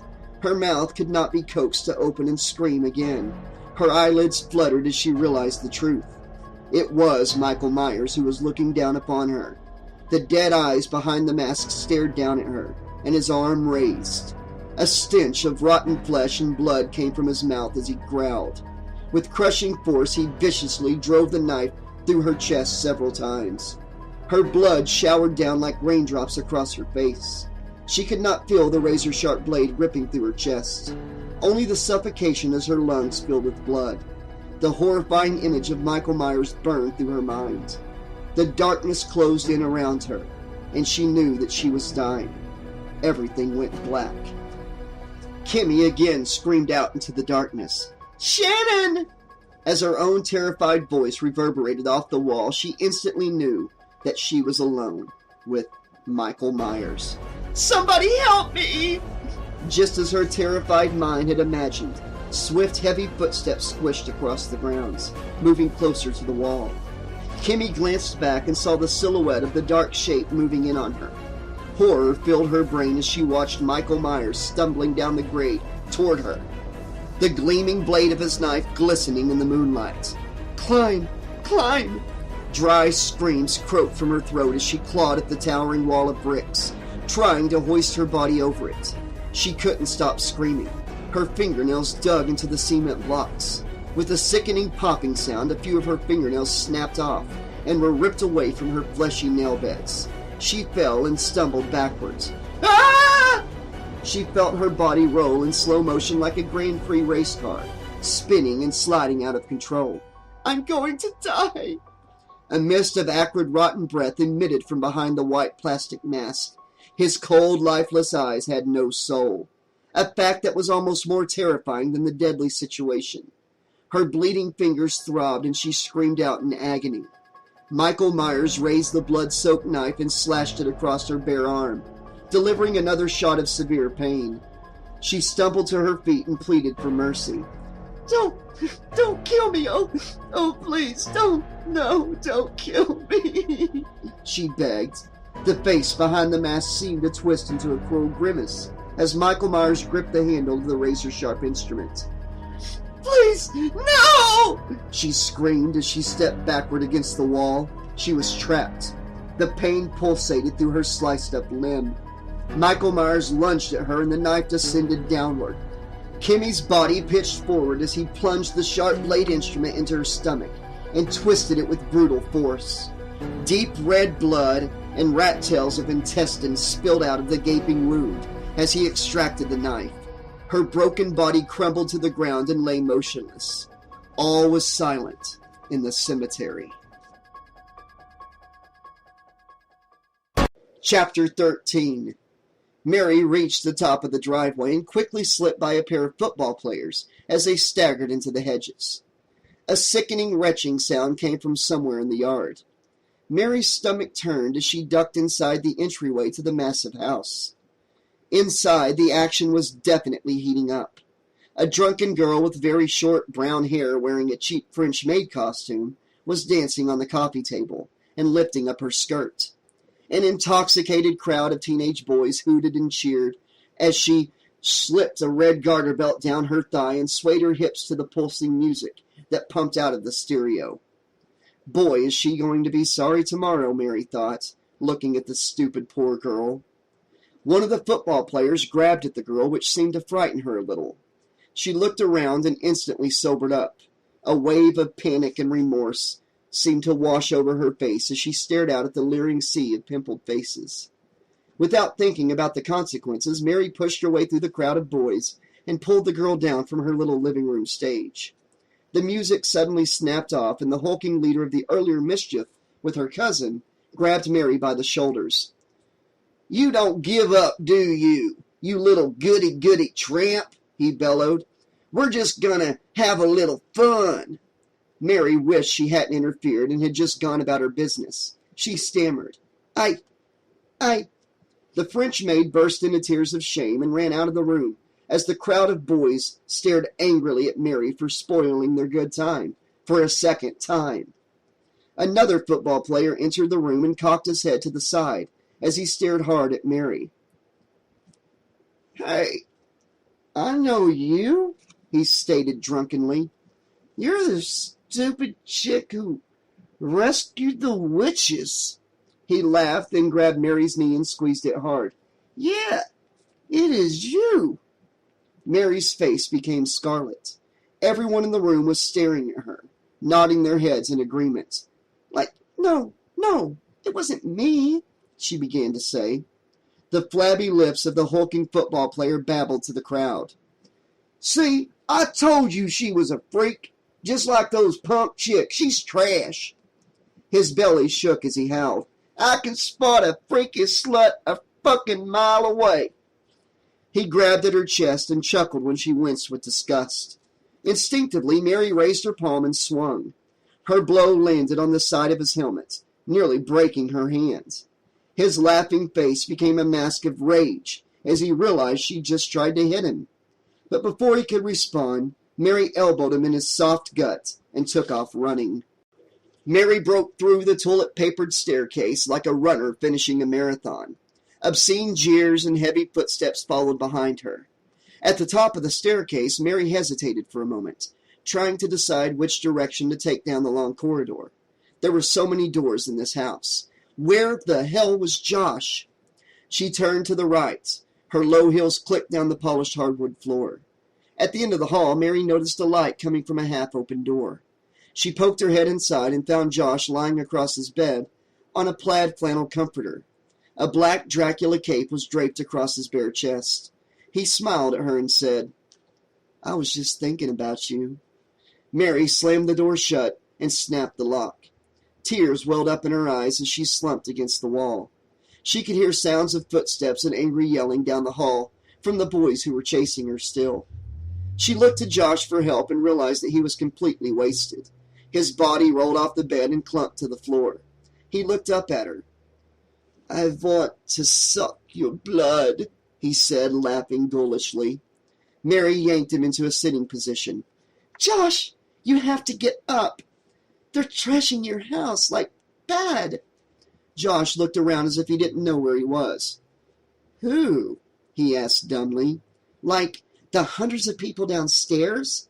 she informed him, still shaky from the incident with the mob of drunken jocks. Josh shook his spinning head. He took a deep breath and blinked his eyes lazily. "Oh, yeah," he laughed. "The maids will clean it up," he stated casually, swiping his tousled hair back. "Like, you don't understand, Josh," she protested, trying to break through to him. "They're ruining the furniture and—" Josh looked dreamily at Mary and steadied his voice. "Come here. I want to tell you something," he said. He reached out and grabbed her wrist. Mary rolled her eyes and allowed him to pull her over to him. "What?" she said. He's so cute and harmless, she thought. Suddenly his grip tightened. "What are you doing, Josh?" she asked, surprised by the aggressive behavior of this guy who'd practically been asleep just a moment ago. His sour breath made her head instinctively turn away. He whispered, "I want you. Right now." Mary realized that he was dead serious. "Josh, stop it," she protested. "Like, you're drunk. You don't know what you want." With a surge of strength, Josh pulled Mary to the floor, his nails digging into her wrist. He gave her a rough, forceful kiss. "You've made me wait too long, you little slut tease!" he shouted. Mary struggled to get away from him, but he was too strong. He grabbed her necklaces with free hands and yanked her toward him. Hundreds of glass and plastic beads bounced and scattered across the hardwood floor. "Josh, stop it!" she screamed as the situation escalated. "No, I always get what I want!" he cried out like a spoiled child. Mary suddenly remembered Jeff Whalen's warning. Something about last New Year's Eve. Something to do with a girl. She spat out furiously. "Is this what you did on New Year's Eve?" Josh froze for a moment, his handsome features twisting into an ugly rage. "Who told you about that?" "Who?" he demanded. Mary lied. "Everyone, Josh. They all told me what you did," she cried, trying to figure out what to do or say next. Josh exploded. "That chick was a whore! She deserved it!" Mary couldn't believe what she was hearing. Didn't want to believe it. She leapt to her feet. "I'm leaving!" Josh grabbed her wrist again and growled, "You're not going anywhere!" Mary panicked and tried to reason with him. "Josh, you're really scaring me. Let me go. You don't want to do this, please," she cried, grabbing the car keys from her evening bag. Josh jumped up and backed her into the corner of the room. An insane glow danced in his eyes, and a purple vein throbbed in his neck. In an attempt to get away, Mary swiped at him with her car keys and nicked the side of his face. A stream of blood dripped down his cheek from the tiny stinging cut. He stopped for a moment and touched the blood with his fingers. Rage stormed in his eyes when he realized that she'd cut him. He lunged at her and grabbed the ring of the keys from her hands, then shouted something inaudible and threw the keys out the window, somewhere into the darkness of the backyard. "You're not going anywhere!" he screamed. Mary trembled as he backed her into the corner. As a last resort, she kicked him hard in the crotch, and he crumbled over in pain. She scrambled out of the room, raced down the hall, and stumbled down the staircase. Josh burst out of his bedroom and leaned over the railing. His face was nearly blue with anger. He screamed, "Come back here, Mary! I said come back here, you slut!" Everyone was staring. Mary ran outside and didn't stop. Josh chased after her in a blind rage. She raced down the driveway and tripped in the gravel. Her thin skirt tore, exposing her knees to the sharp little rocks. Dull, scraping pain shot through her legs. She winced and saw him barreling after her as she scrambled to her feet. Tears began to well up in her eyes. Before she could run away, Josh had caught up with her on the dark street. He collided into her and she fell backward into a hedge. He grabbed her hand and pulled her to her feet. I'm sorry, Mary, please, please, I'm so sorry, he panted, sounding like a totally different person. Mary backed away from him. Her wrist was hurting from his tight grip. She struggled to break free, her eyes wide with terror. Mary jerked her hand backward and screamed at him. "Leave me alone! Let me go!" Not far away, Michelle extracted the switchblade from a tire and victoriously savored the sound of air hissing out toward flatness. Sweet revenge, she thought. She looked up when she heard the scream. Julifer's painted eyes darted around the quiet street. "What was that?" she whispered. "I thought I heard someone yelling." Michelle slipped the blade into the pocket of her leather jacket and peeked out over the trunk of the car she just vandalized. "I don't know. It sounded like it came from over there," she said, pointing, then ducking behind the car. "Let's get out of here before we get caught," she added nervously. Julifer was still searching the street. The yelling had stopped. Then something caught her eye. "Look," she said, wrapping her black trench coat around her shoulders. Michelle saw it too. There was some kind of struggle going on in the bushes, a couple of doors down from Josh's house. "It's probably just some jocks fooling around. Maybe Biff and Buff are going for it," she said sarcastically. "But I heard a girl yelling," Julifer said. "I'm going to check it out. She might be in trouble." "So what? It's not our problem," Michelle said. Julifer grabbed Michelle by the hand and reminded her. "So, remember what happened to us earlier? What if Mary had said, 'So what? It's not my problem'? We'd have been drowned in the pool, or worse." Michelle rolled her eyes, knowing that Julifer was right. They cautiously crept across the street. Chapter 14. Jeff Whalen buzzed down the dirt road on his motor scooter, carrying a bag of milk and a loaf of bread and the rickety wire basket on the handlebars. The holes in his jeans and lightweight windbreaker did nothing to protect him from the biting cold air. His longish blonde hair whipped back out of his eyes, and he couldn't wait to get inside and light a fire in his fireplace. As he approached his house, he saw a gleaming black BMW parked on the gravel. The driver's door was open, illuminating the empty leather-upholstered cab. He parked the scooter and grabbed the bag of groceries carefully. He then moved toward the car and peered around in the darkness for some signs of the owner. He noticed the cemetery gates were cracked open. "Oh, great," he sighed, looking at the personalized license plate of the car that abbreviated "Spoiled Brat." He realized that the car belonged to Shannon Geary, Mary's snobby little friend. What on earth is she doing there, he wondered, remembering that it was Halloween, remembering the old gate creaked warningly in the wind. Jeff peered out into the graveyard and saw it. Oh, God, it was there, unmistakably there. A faint flickering light glowed from the middle of the cemetery, just as it had the other night. He'd seen it a few nights ago, tried to warn Mary. He knew the light shone from Judith Meyer's grave. Fear flooded through Jeff's body. "Oh, no. Oh, God, no," he said. Something was wrong. Something was terribly, terribly wrong. Jeff dropped the plastic bag and crept past the wrought iron gates, ducking behind tombstones as he moved silently toward the light. Almost against his will, his shaky legs carried him closer and closer. The grinning jack-o'-lantern became visible atop what he knew to be Judith Meyer's tombstone. He looked away quickly, trying to understand. He didn't need to look any closer. He knew that someone had just been out there, had lit the candles.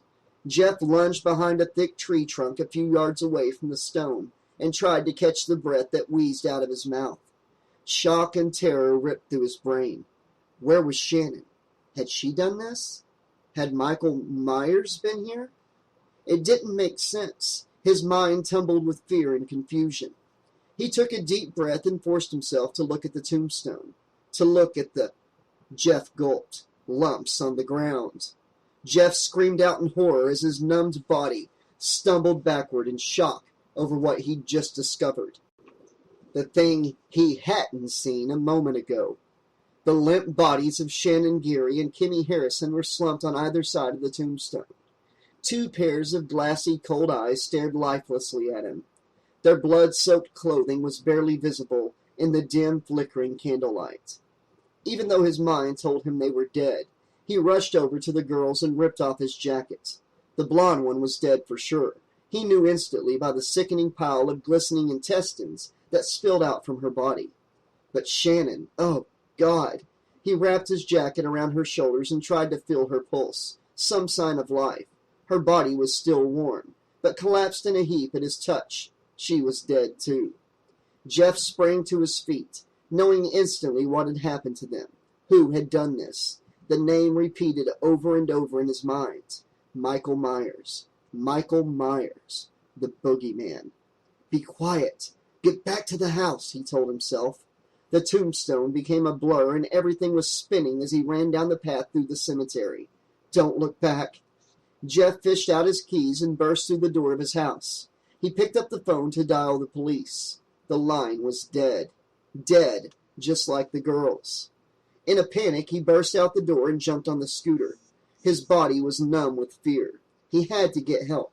Had to warn everyone. Jeff jammed the key into the ignition of the scooter, which groaned to life with a mechanical rattling sound. A cloud of dust rose up as he disappeared down the road toward town.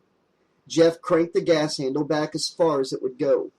Within minutes, he found himself passing through Haddonfield Estates on the way into town. He remembered that Josh Pender was having a party. Maybe Mary was there.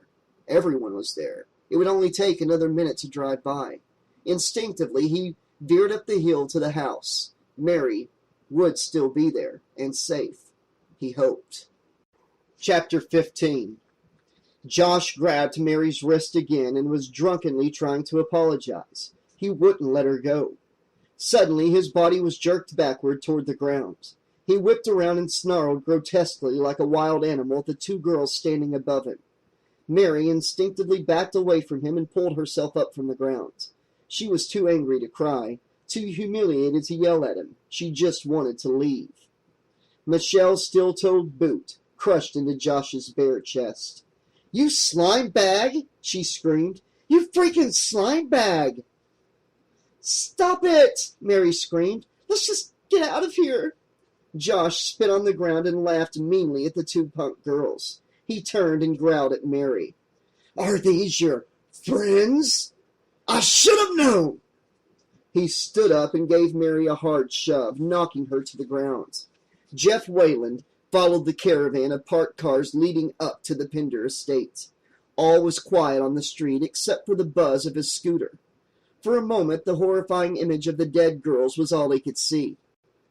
He snapped back to present time as a loud scuffle broke out in front of Josh's house. Through the dim light, he saw Mary being knocked to the ground by someone. It was Josh Pender. He was cussing at all the three girls like a madman. Adrenaline pumped through Jeff's body as he jumped off the scooter and let it fall in the middle of the street. He jumped Josh Pender from behind, and the two boys fell to the ground. Jeff wasn't much of a fighter, but he didn't care right now. After everything that had happened, people were dead. Michael Myers was on the loose. Jeff screamed out in pain when Josh kicked him hard in the leg. He had to stop this guy before he really hurt somebody. He had seen Josh's rage before.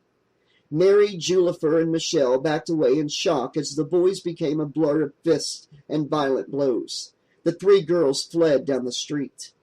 As Mary ran, she wasn't sure who she was more afraid of, Jeff or Josh. Josh's fist pounded into the sore spot he'd created on Jeff's leg. Jeff cried out again, but managed to push Josh over backwards onto the street and pin him down. Jeff raised his fist above Josh's face. "You psycho!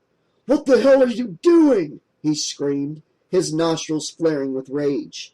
Josh struggled to break free of Jeff's surprisingly strong shoulder hold.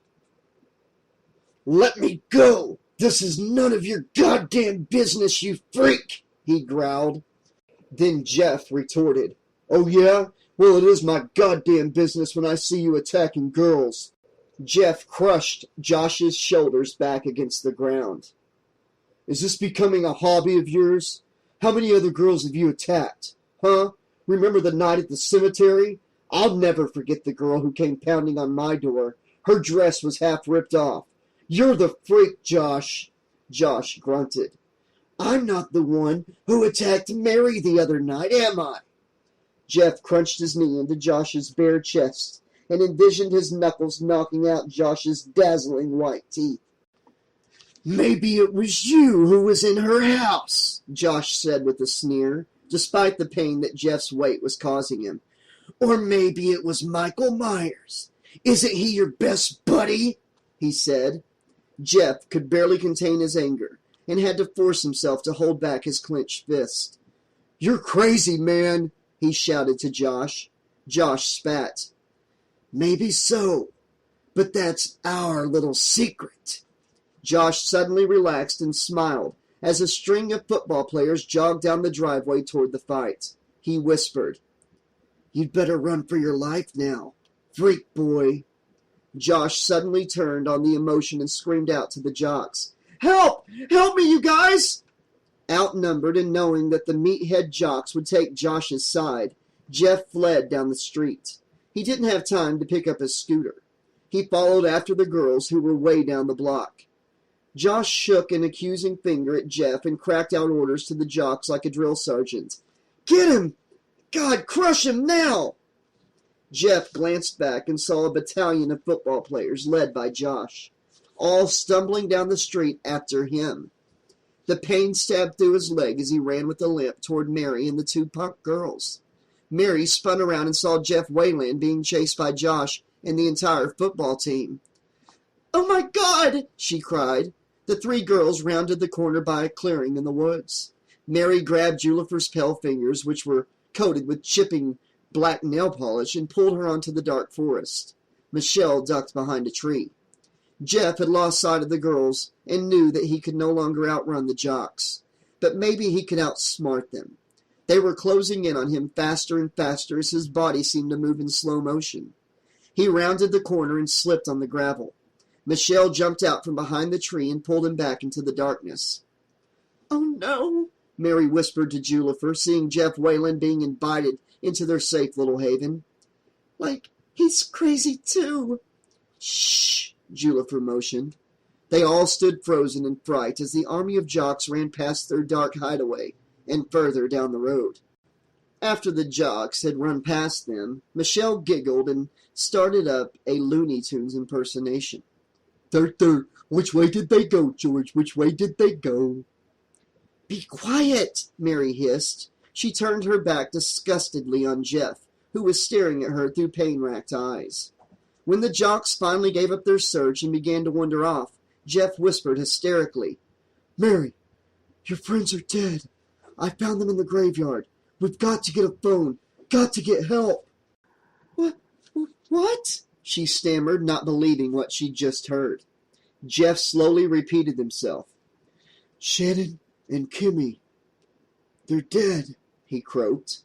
The dark sky seemed to be closing in on Mary. "This isn't happening. This can't be." "It's true," he told her, grabbing her hand. "I found their bodies by Judith's tombstone, and they were all—" Suddenly, looking as if he was going to be sick, he stopped himself from revealing the gruesome details. Mary looked completely freaked out. He wasn't sure she believed him. Mary jerked her hand away free from him. "You're a liar," she spat, her eyes burning. "Like, just get away from me. Leave me alone," she demanded. "Please, Mary. Michael Myers is really back," Jeff whispered. The terrifying memory stuck in his mind. "You've got to believe me. We're all in grave danger. We've got to get help, Mary snarled. You're the one who needs help. You're the one who left the bracelet in my room, weren't you? Jeff shook his head in confusion. What? The bracelet? Mary accused. I found it tonight, all covered in blood. Whose blood was it, Jeff? Huh? Don't lie to me. No, I'd never do something like that. Jeff's eyes were pleading. Please, Mary, you've got to believe me. Julifer's expression went blank as she listened to their insane conversation. Michael Myers? People dead? Are you two crazy? She said. Tears brimmed in Jeff's eyes. No, he shook his head. I wish this weren't happening. I wish I could just wake up from this nightmare. He turned to face Mary. He's after you.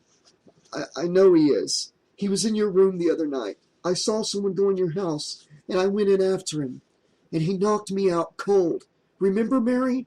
Please. Mary thought hard, trying to recall the attack. She knew she hadn't hit anyone hard enough to knock him out. Yet Jeff had suffered a concussion. I don't know, Mary cried. I can't remember it that well. Think, Mary. Come on, he coaxed. Mary squeezed her eyes shut and remembered the shadows, the snarling noises, how the attacker had seemed to be everywhere, how he had grabbed her ankle after she had pushed him backward. Mary suddenly realized that there had to have been two people in there with her. Jeff couldn't have been the only one, couldn't have been pushing and pulling at the same time. Her eyes became wet with confused, fearful tears. I don't know what to think anymore, she whimpered. I think I'm going crazy, Jeff whispered. Michael Myers thinks you've invaded his territory. He must have left the bracelet in your room as a warning. Everyone knows he always comes home before he attacks. His voice trailed off. Mary believed him. She took a long look at his pain-stricken face and knew that he was telling the truth. Maybe it was the tears in his eyes or the way he was pleading with her. A new breed of fear suddenly washed over her. She didn't want to believe that a bloodthirsty ghoul like Michael Myers could possibly exist. Not on this planet. Not in her pleasant little life. But this was all too real. And it was really happening. What about Tanya and Rob? She wondered in terror. Were they dead too? My house, Mary finally stammered. It's the closet. And I have to warn my parents. Let's go. Michelle and Julifer looked at each other helplessly and pulled Jeff up from the ground. Julifer stared at a cut on Jeff's face that he suffered during the fight. You're bleeding. Are you sure you're okay? I have to be. We have to go back there. We don't have a choice, Jeff said, then winced. A sense of responsibility hung over Mary's head, for the four of them. Forcing herself to be strong and to concentrate on getting them all back to safety, she turned to Julifer and Michelle. Take off, you guys, she said. Julifer protested. No, Mary, you need our help. We want to go with you. We owe you. If you want to help, go home where you'll be safe. Then I won't have to worry about you, Mary said.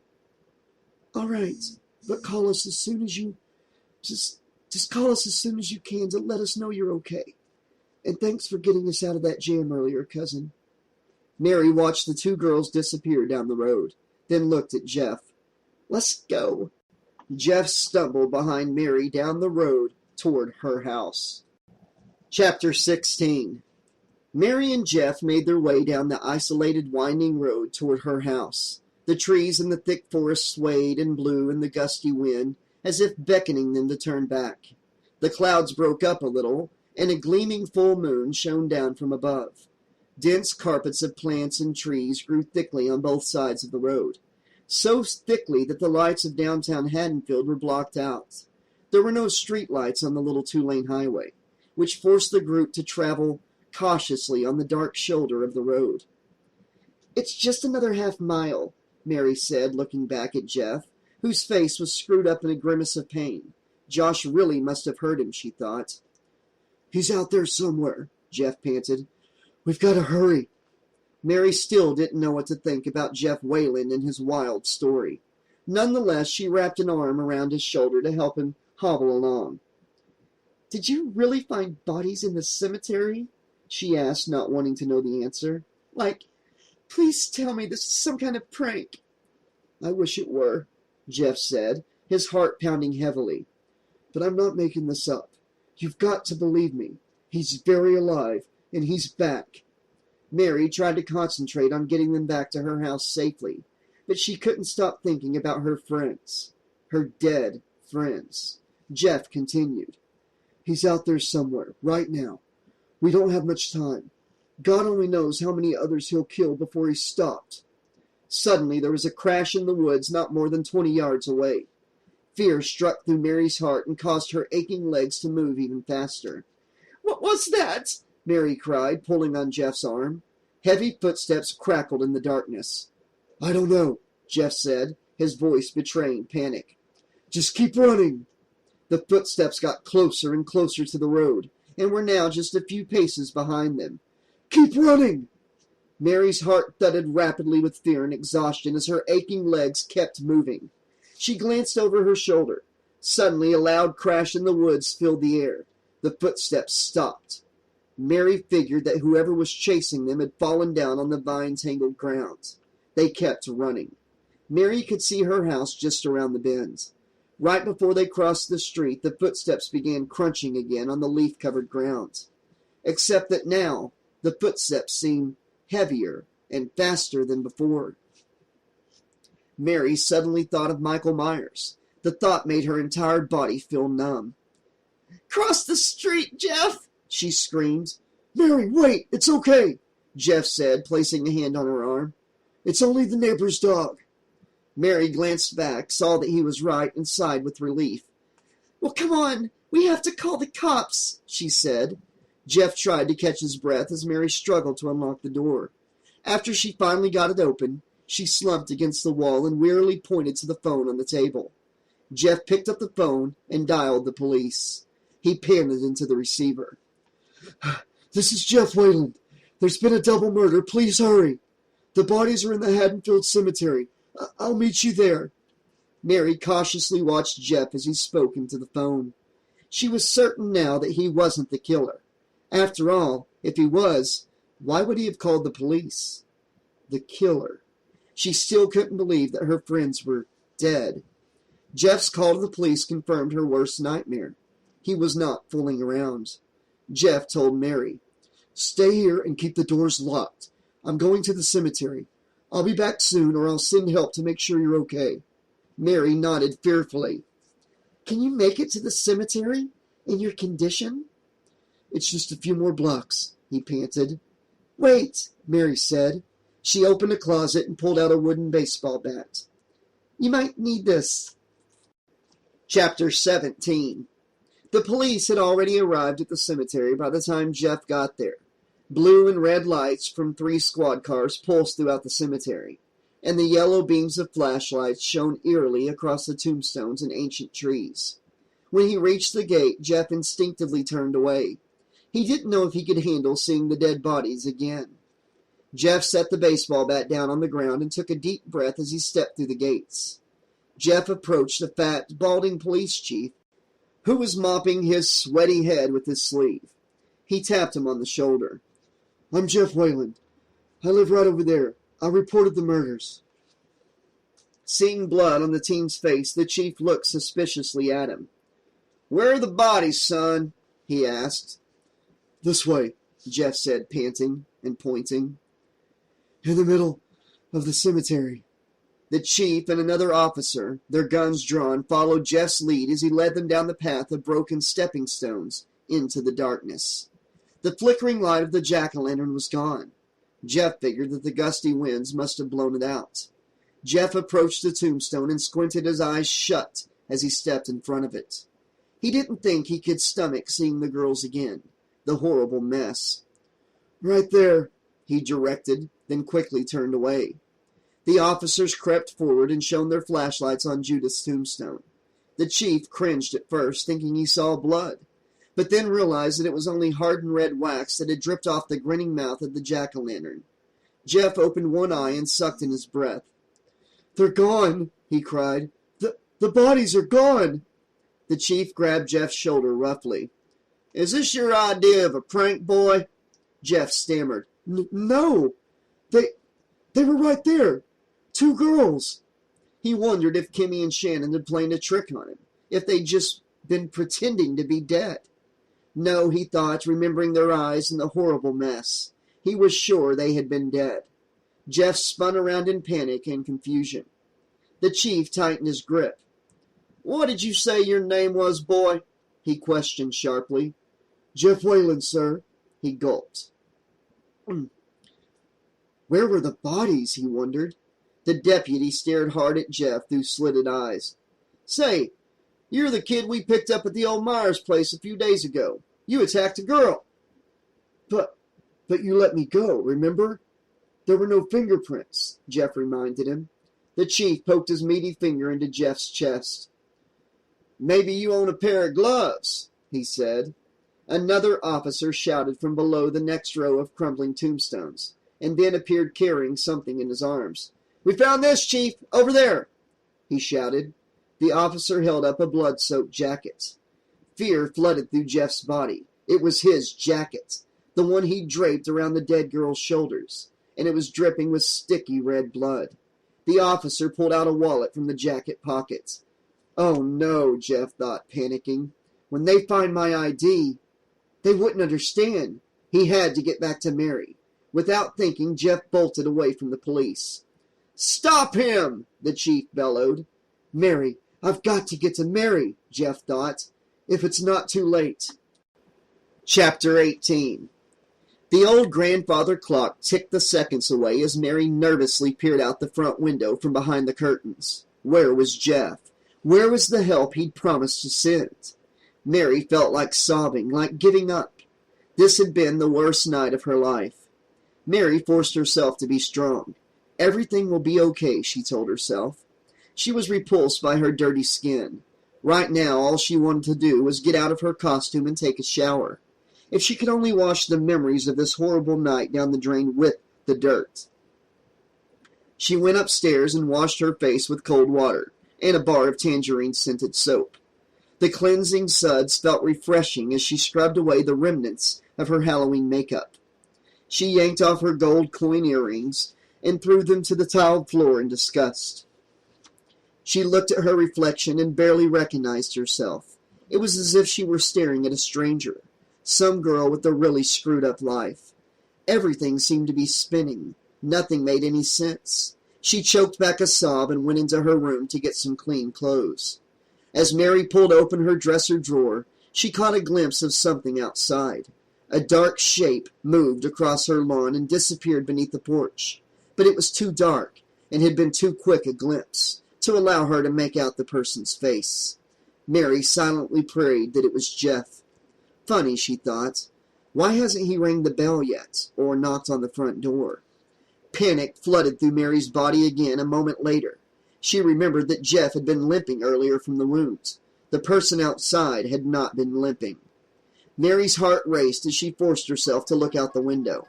Seeing nothing, she opened the window and called down in a shaky voice. "Hello? Is someone out there?" Downstairs from the back door came the sudden, electrifying sound of shattering glass. "Oh no, oh God, no!" she whimpered. Mary could hear a pounding noise, followed by the sound of the back door creaking open. Then came a wild crashing noise from the kitchen, as if the dishes were being pulled out of the cabinets and hurled onto the tile floor. A loud clatter of metallic things clattering on the floor could be heard. Mary remembered that her mom had picked up the freshly sharpened knives this morning. The knives! Oh, please, no, she thought. Heavy footsteps moved across the broken glass with a crunching sound. Barely able to stand, Mary backed into her bedroom closet and closed the door behind herself. The footsteps clunked across the floor downstairs. Michael Myers was in the home. A jolt of shock ripped through her mind as she tried desperately to figure a way to escape. Mary was trapped. There was no way out. She held onto the doorknob in the closet and leaned back in an effort to prevent him from entering. The narrow walls seemed to be closing in on her. Her sweating palms caused her to lose her grasp of the knob and to tumble to the floor among the cardboard boxes. The footsteps moved along the upstairs hall, each one creaking louder. He was approaching her bedroom. Mary felt frozen to the floor. Then she became aware of a draft on her cheek from the space between the floorboards. It was her only chance. She dug her fingers under the loose floorboard and lifted up with all of her strength. A few tiny nails popped out. She tugged harder. The board splintered and jaggedly snapped in half, throwing Mary back against the closet door.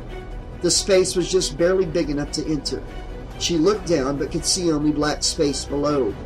There seemed to be a shaft leading from this floor to the bottom of the house. Her bedroom door slammed open, making her shriek. Seeing no other choice, she lowered her body into the hole. Sticky cobwebs brushed against her dangling legs. She had hung there a moment, grasping the board with her fingers, when suddenly the closet door banged open. Mary looked up through the hole and screamed out in horror when she saw Michael Myers. He snarled down at her like a vicious animal. Remnants of his dead, scarred skin and matted hair stuck out from behind the child's plastic mask. His black jumpsuit was caked with mud and torn, revealing hideously puckered white scar tissue. She squeezed her eyes shut and fell into the darkness of the pit below. In a split second, Mary felt her body crash to the hard, cold ground somewhere beneath her house. She could hear wood splitting above her, and vicious growling and panting as Michael Myers ripped up the floorboards to follow after her. She struggled to pick up her sore body, which was wedged between what felt like two cold, damp walls. In the darkness, she used her hands to grope around, searching for a way out. The crashing from above became louder and more desperate. She felt as if she were going to suffocate. Her muffled cries stopped when she noticed a faint light around a corner. She pulled hard against one wall and squeezed through the thin corridor toward the light. Mary had to duck to avoid hitting her head on the support beams under the house. Her body shook with terror as she inched along. The light was just around the corner. It was just... Mary froze in horror, and her mouth let out a hideous scream. A wave of nausea caused her to collapse to her knees. A bright, grinning jack-o'-lantern cast a dancing light across the twisted faces of Tanya and Rob, whose dead skin was discolored and bruised. Their stiff bodies were sitting upright on a worn sofa, their blackened, blood-caked arms wrapped around one another. Mary let out a horrified scream and became aware that she was kneeling in a pool of blood. There was blood everywhere, sticky red blood on the floor, on their clothes, smeared on the walls. Mary spun around looking for a way to escape from Michael Myers and to get away from the deteriorating corpses of her friends Tanya and Rob. Screams of madness echoed through her head. Mary's body and mind were going completely numb. She knew that she was going to die if she didn't find a way out. Her eyes were fixed upon the grisly, rotting remains of Tanya and Rob as she stumbled backwards. Suddenly, she backed up against something. She looked down at the floor and began screaming uncontrollably. Staring up at her through glassy, dead eyes were Shannon and Kimmy. The flickering light danced across their mutilated, bloodied bodies as if they were broken dolls. She barely heard the loud crash and wild thrashing over the sounds of her own screaming. The noise was coming from the narrow corridor. Michael was down there now, coming to kill her. Mary knew that no one was going to help her now. She backed against the wall and continued to move backward, seeking a way out. Her heart hammered in her chest, and she could barely breathe. She couldn't think as the terror pounded through her veins. "Somebody help me!" she screamed, her head spinning between this twisted reality and some other unimaginable nightmare. Chapter 19. Jeff's lungs felt as if they were on fire as he ran down the road toward Mary's house. There was no time to feel the throbbing pain, no time to think. Just get there, he told himself. His aching legs carried him closer and closer. As he ran, he could only think about Mary and how he had to save her. At that moment, he realized that he was still in love with her. His mind flashed back to the day he broke the relationship off. Why was I so stupid? Why was I so afraid that she'd dump me when school started? He had to save her, had to get to her house before it was too late. As he ran on, he'd figured out that Mary was Michael Myers' prized prey. All of the others had just been in the way. She was the one he was after. He could see her house now, looming against the eerie black clouds, backlit by the full moon. There were lights on in her house. He could see her bedroom window. Maybe everything is all right, he thought, hopefully. Jeff nearly collapsed from exhaustion when he finally reached Mary's front door. He pounded as hard as he could. There was no answer. He frantically pressed the doorbell and tried to control his rapid breathing. He could hear the bell chiming gaily inside, but nothing else. He pressed his ear up against the door. "Mary, it's Jeff! Open up!" he cried. Still no response. He prayed that he hadn't arrived too late. Jeff sprinted around to the back door and gasped when he saw the broken glass of the window scattered across the steps. "No!" he screamed, his whole life, everything he cared about, seeming, like the glass, to have shattered. Jeff burst through the back door and noticed a set of muddy footprints on the floor, covered with broken glass and crockery. Gleaming kitchen knives were scattered everywhere. He cautiously followed the tracks across the floor and to the staircase. Something had happened in here, something horrible. He was still in the house. The chilling realization hit Jeff when he noticed that there was only one set of footprints, and that they led up the staircase. A mental vision of Mary's sweet face swept through his mind. He had to go up there and face whatever was waiting, even if it cost him his life. Jeff crept up the stairs quietly and cautiously, following the muddy tracks. He stood silently in the upstairs hallway for a moment. There was no noise, not a cry, just dead silence. He pushed open Mary's bedroom door. It creaked. He shut his eyes, afraid of what he might find. A moment later, Jeff forced his fluttering lids to open. There was nothing there. His eyes followed the footprints to the closet door where they ended.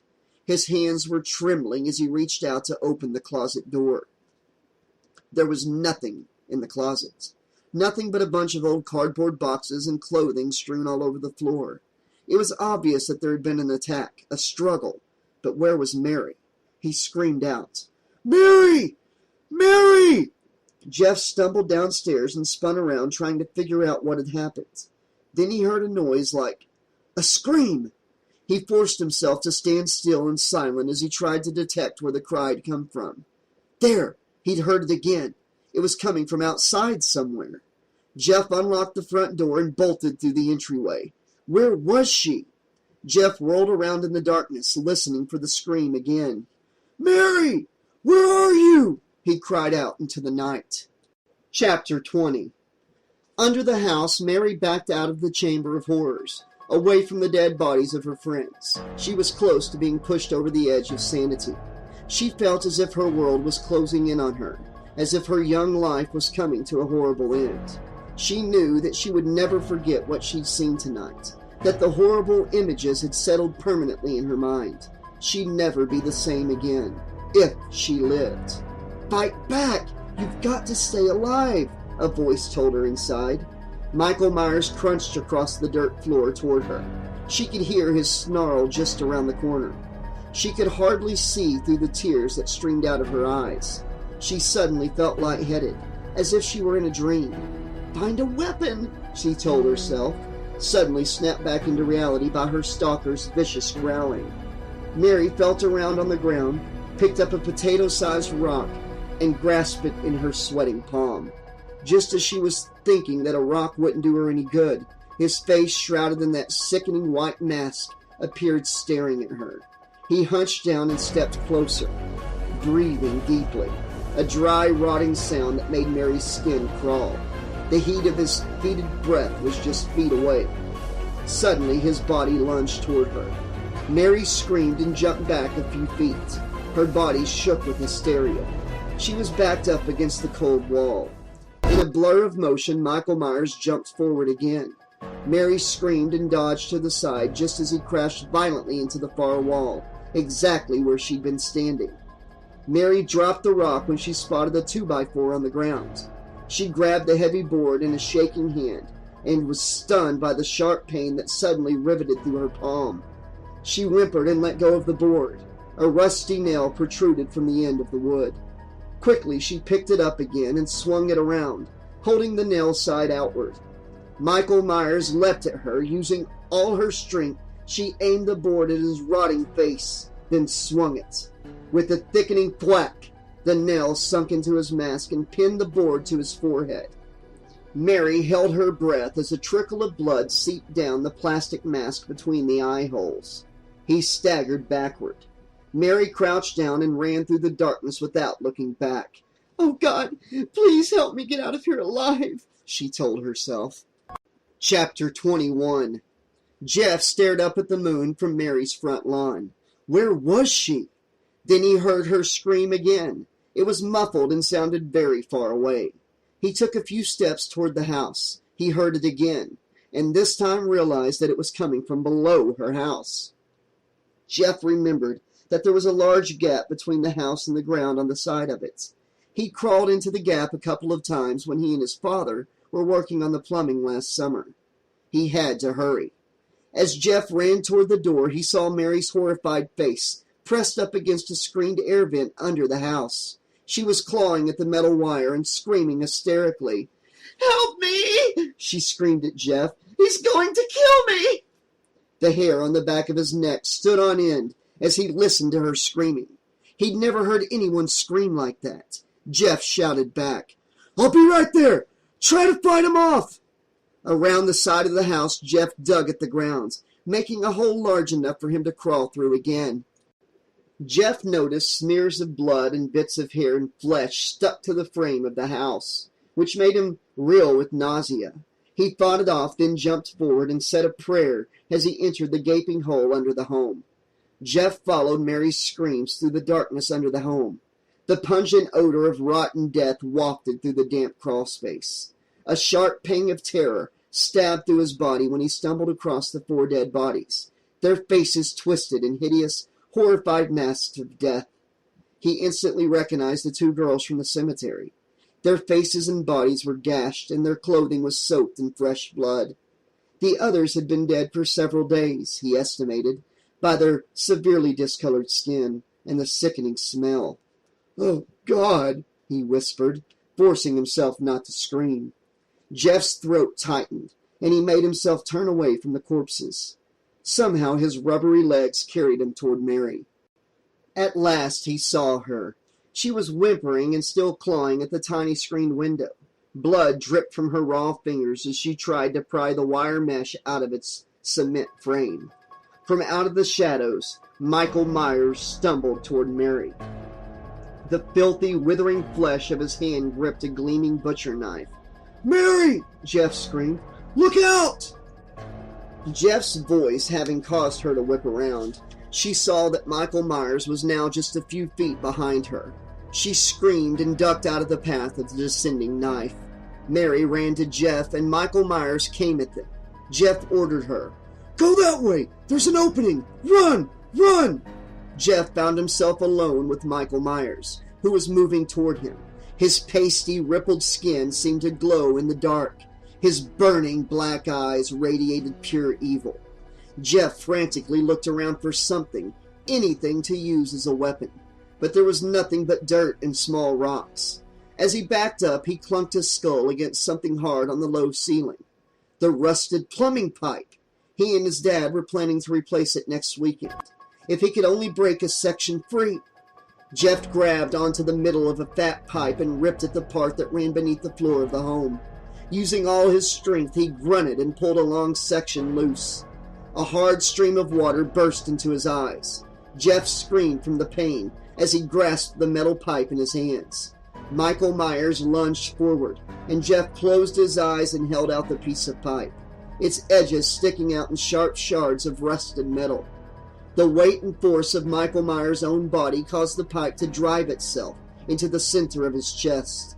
A blinding burst of blood and water sprayed hideously onto the floor. Another pipe broke loose and more water spurted out from the ceiling, flooding and pulling across the basement floor. Michael Myers struggled to break free from the pipe that had broken through his weakened ribs. "You should be dead!" Jeff screamed, his dry voice beginning to crack. He rammed the pipe further into Michael Myers' chest until it crunched all the way through his ribs and out his back. Jeff closed his eyes and pushed again, javelining the pipe completely through his body and up against the wall. Michael Myers twitched violently and sank to the wet, muddy floor. Jeff stared at the hideous body of Michael Myers. His eyes, as black as spiders, stared back. Jeff wasn't sure if he was dead, but he didn't want to wait and find out. He put his hands to his face and screamed out into the darkness. "Mary! Are you still in there? Mary! Where are you?" Jeff heard her whimpering and followed the muffled sounds, closing his eyes as he passed the dead bodies. The blood that soaked the ground made a squishing sound whenever his boots touched the floor.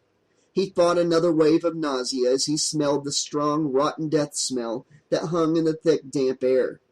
Jeff grabbed the jack-o'-lantern and followed Mary's hysterical cries. Jeff passed the hole, which she had obviously not seen. She had gone the wrong way and was under the other side of the house. Jeff finally found her, clawing at another air vent. "Come on," he shouted. "This way." Her lower arm was covered with blood, and she was in shock. Jeff dragged Mary by the hand toward the opening. Just as they reached it, a tremendous crashing noise broke the silence. A shadow suddenly loomed against the wall, and Michael Myers stumbled out of the darkness, the pipe still all the way through his body. His unearthly, evil voice snarled as he tried to rip the blood-covered pipe out of his chest. Mary screamed, and Jeff pushed her up through the hole. Michael Myers grabbed the pipe with both rotting hands and yanked the metal rod out of his body. He held the long, heavy pipe and struck out at the couple. Jeff dodged the blow, which hammered against the solid ground with an ear-splitting crash. As Michael Myers raced to strike again, he accidentally hit another narrow pipe that ran along the ceiling. A loud hissing filled the air, and the smell of gas began to fill the crawl space. "He broke the gas line!" Jeff screamed in horror. The severe wound in his chest, now gushing with blood, caused Michael Myers to stumble backward. There was no time to waste. Jeff tried to crawl out after Mary, but slipped on the wet ground. Michael Myers began stumbling toward them again, his black eyes as cold as death. The smell of gas was choking. Mary reached down for Jeff's hand, and he managed to pull himself halfway through the opening. Suddenly, a thick hand grabbed onto his ankle. Jeff cried out and kicked his foot backward as hard as he could. Michael Myers fell backward, and Jeff was able to hoist himself out and dive to safety on the muddy lawn. Moments later, the flickering jack-o'-lantern ignited the leaking gas under the house. As Jeff and Mary stumbled away, an earth-shaking explosion knocked them to the ground. A hideous scream filled the air, and flames licked through the screen windows beneath the house. A burning hand reached out of the hole and writhed around. Then the fingers slowly closed and fell back into the darkness below. Chapter 22. Jeff stared at the burning house in horrified fascination. The orange glow of the fire lit up the black sky and the forest surrounding the old Myers place. Jeff wrapped his arms around Mary and hugged her tightly as she sobbed. "It's over, Mary. It's over. He's dead now," Jeff said softly, stroking her tangled hair away from her dirty face. Mary was still too horrified to speak. She nodded her head and continued to sob. As Jeff held her in his arms, he prayed that she'd be okay someday. Given what they'd been through tonight, he tried to imagine the horror she had to be feeling. The whole horrifying experience. All of her best friends were dead. Jeff hugged her closer. Police and fire truck sirens wailed through the air as the emergency vehicles barreled down the road. Neighbors began to cluster in the street and point at the burning house. Mary and Jeff were escorted off the lawn by paramedics. As the paramedics examined Mary, and even when they shined a bright pinpoint light in her eyes, she just stared ahead, still stuck in the nightmare. They wrapped a blanket around her shoulders and began asking her questions, which she did not answer. From somewhere deep down inside, Mary could hear them talking and wanted to answer, but she couldn't bring herself to speak. It had been all too close, too real. but she knew she'd be all right. She made it this far and was still alive. It would just take time. Beneath the trees, behind the house, away from the bright lights, Michael Myers pulled himself up off the ground. He steadied his raspy breathing and lurched away from the flashing sirens and crackling radios. His singed clothes crackled against his burnt skin. The white plastic mask had been melted onto his face in the explosion. He stumbled along, making his way through the woods, carrying himself away from the gathering crowd, but not too far.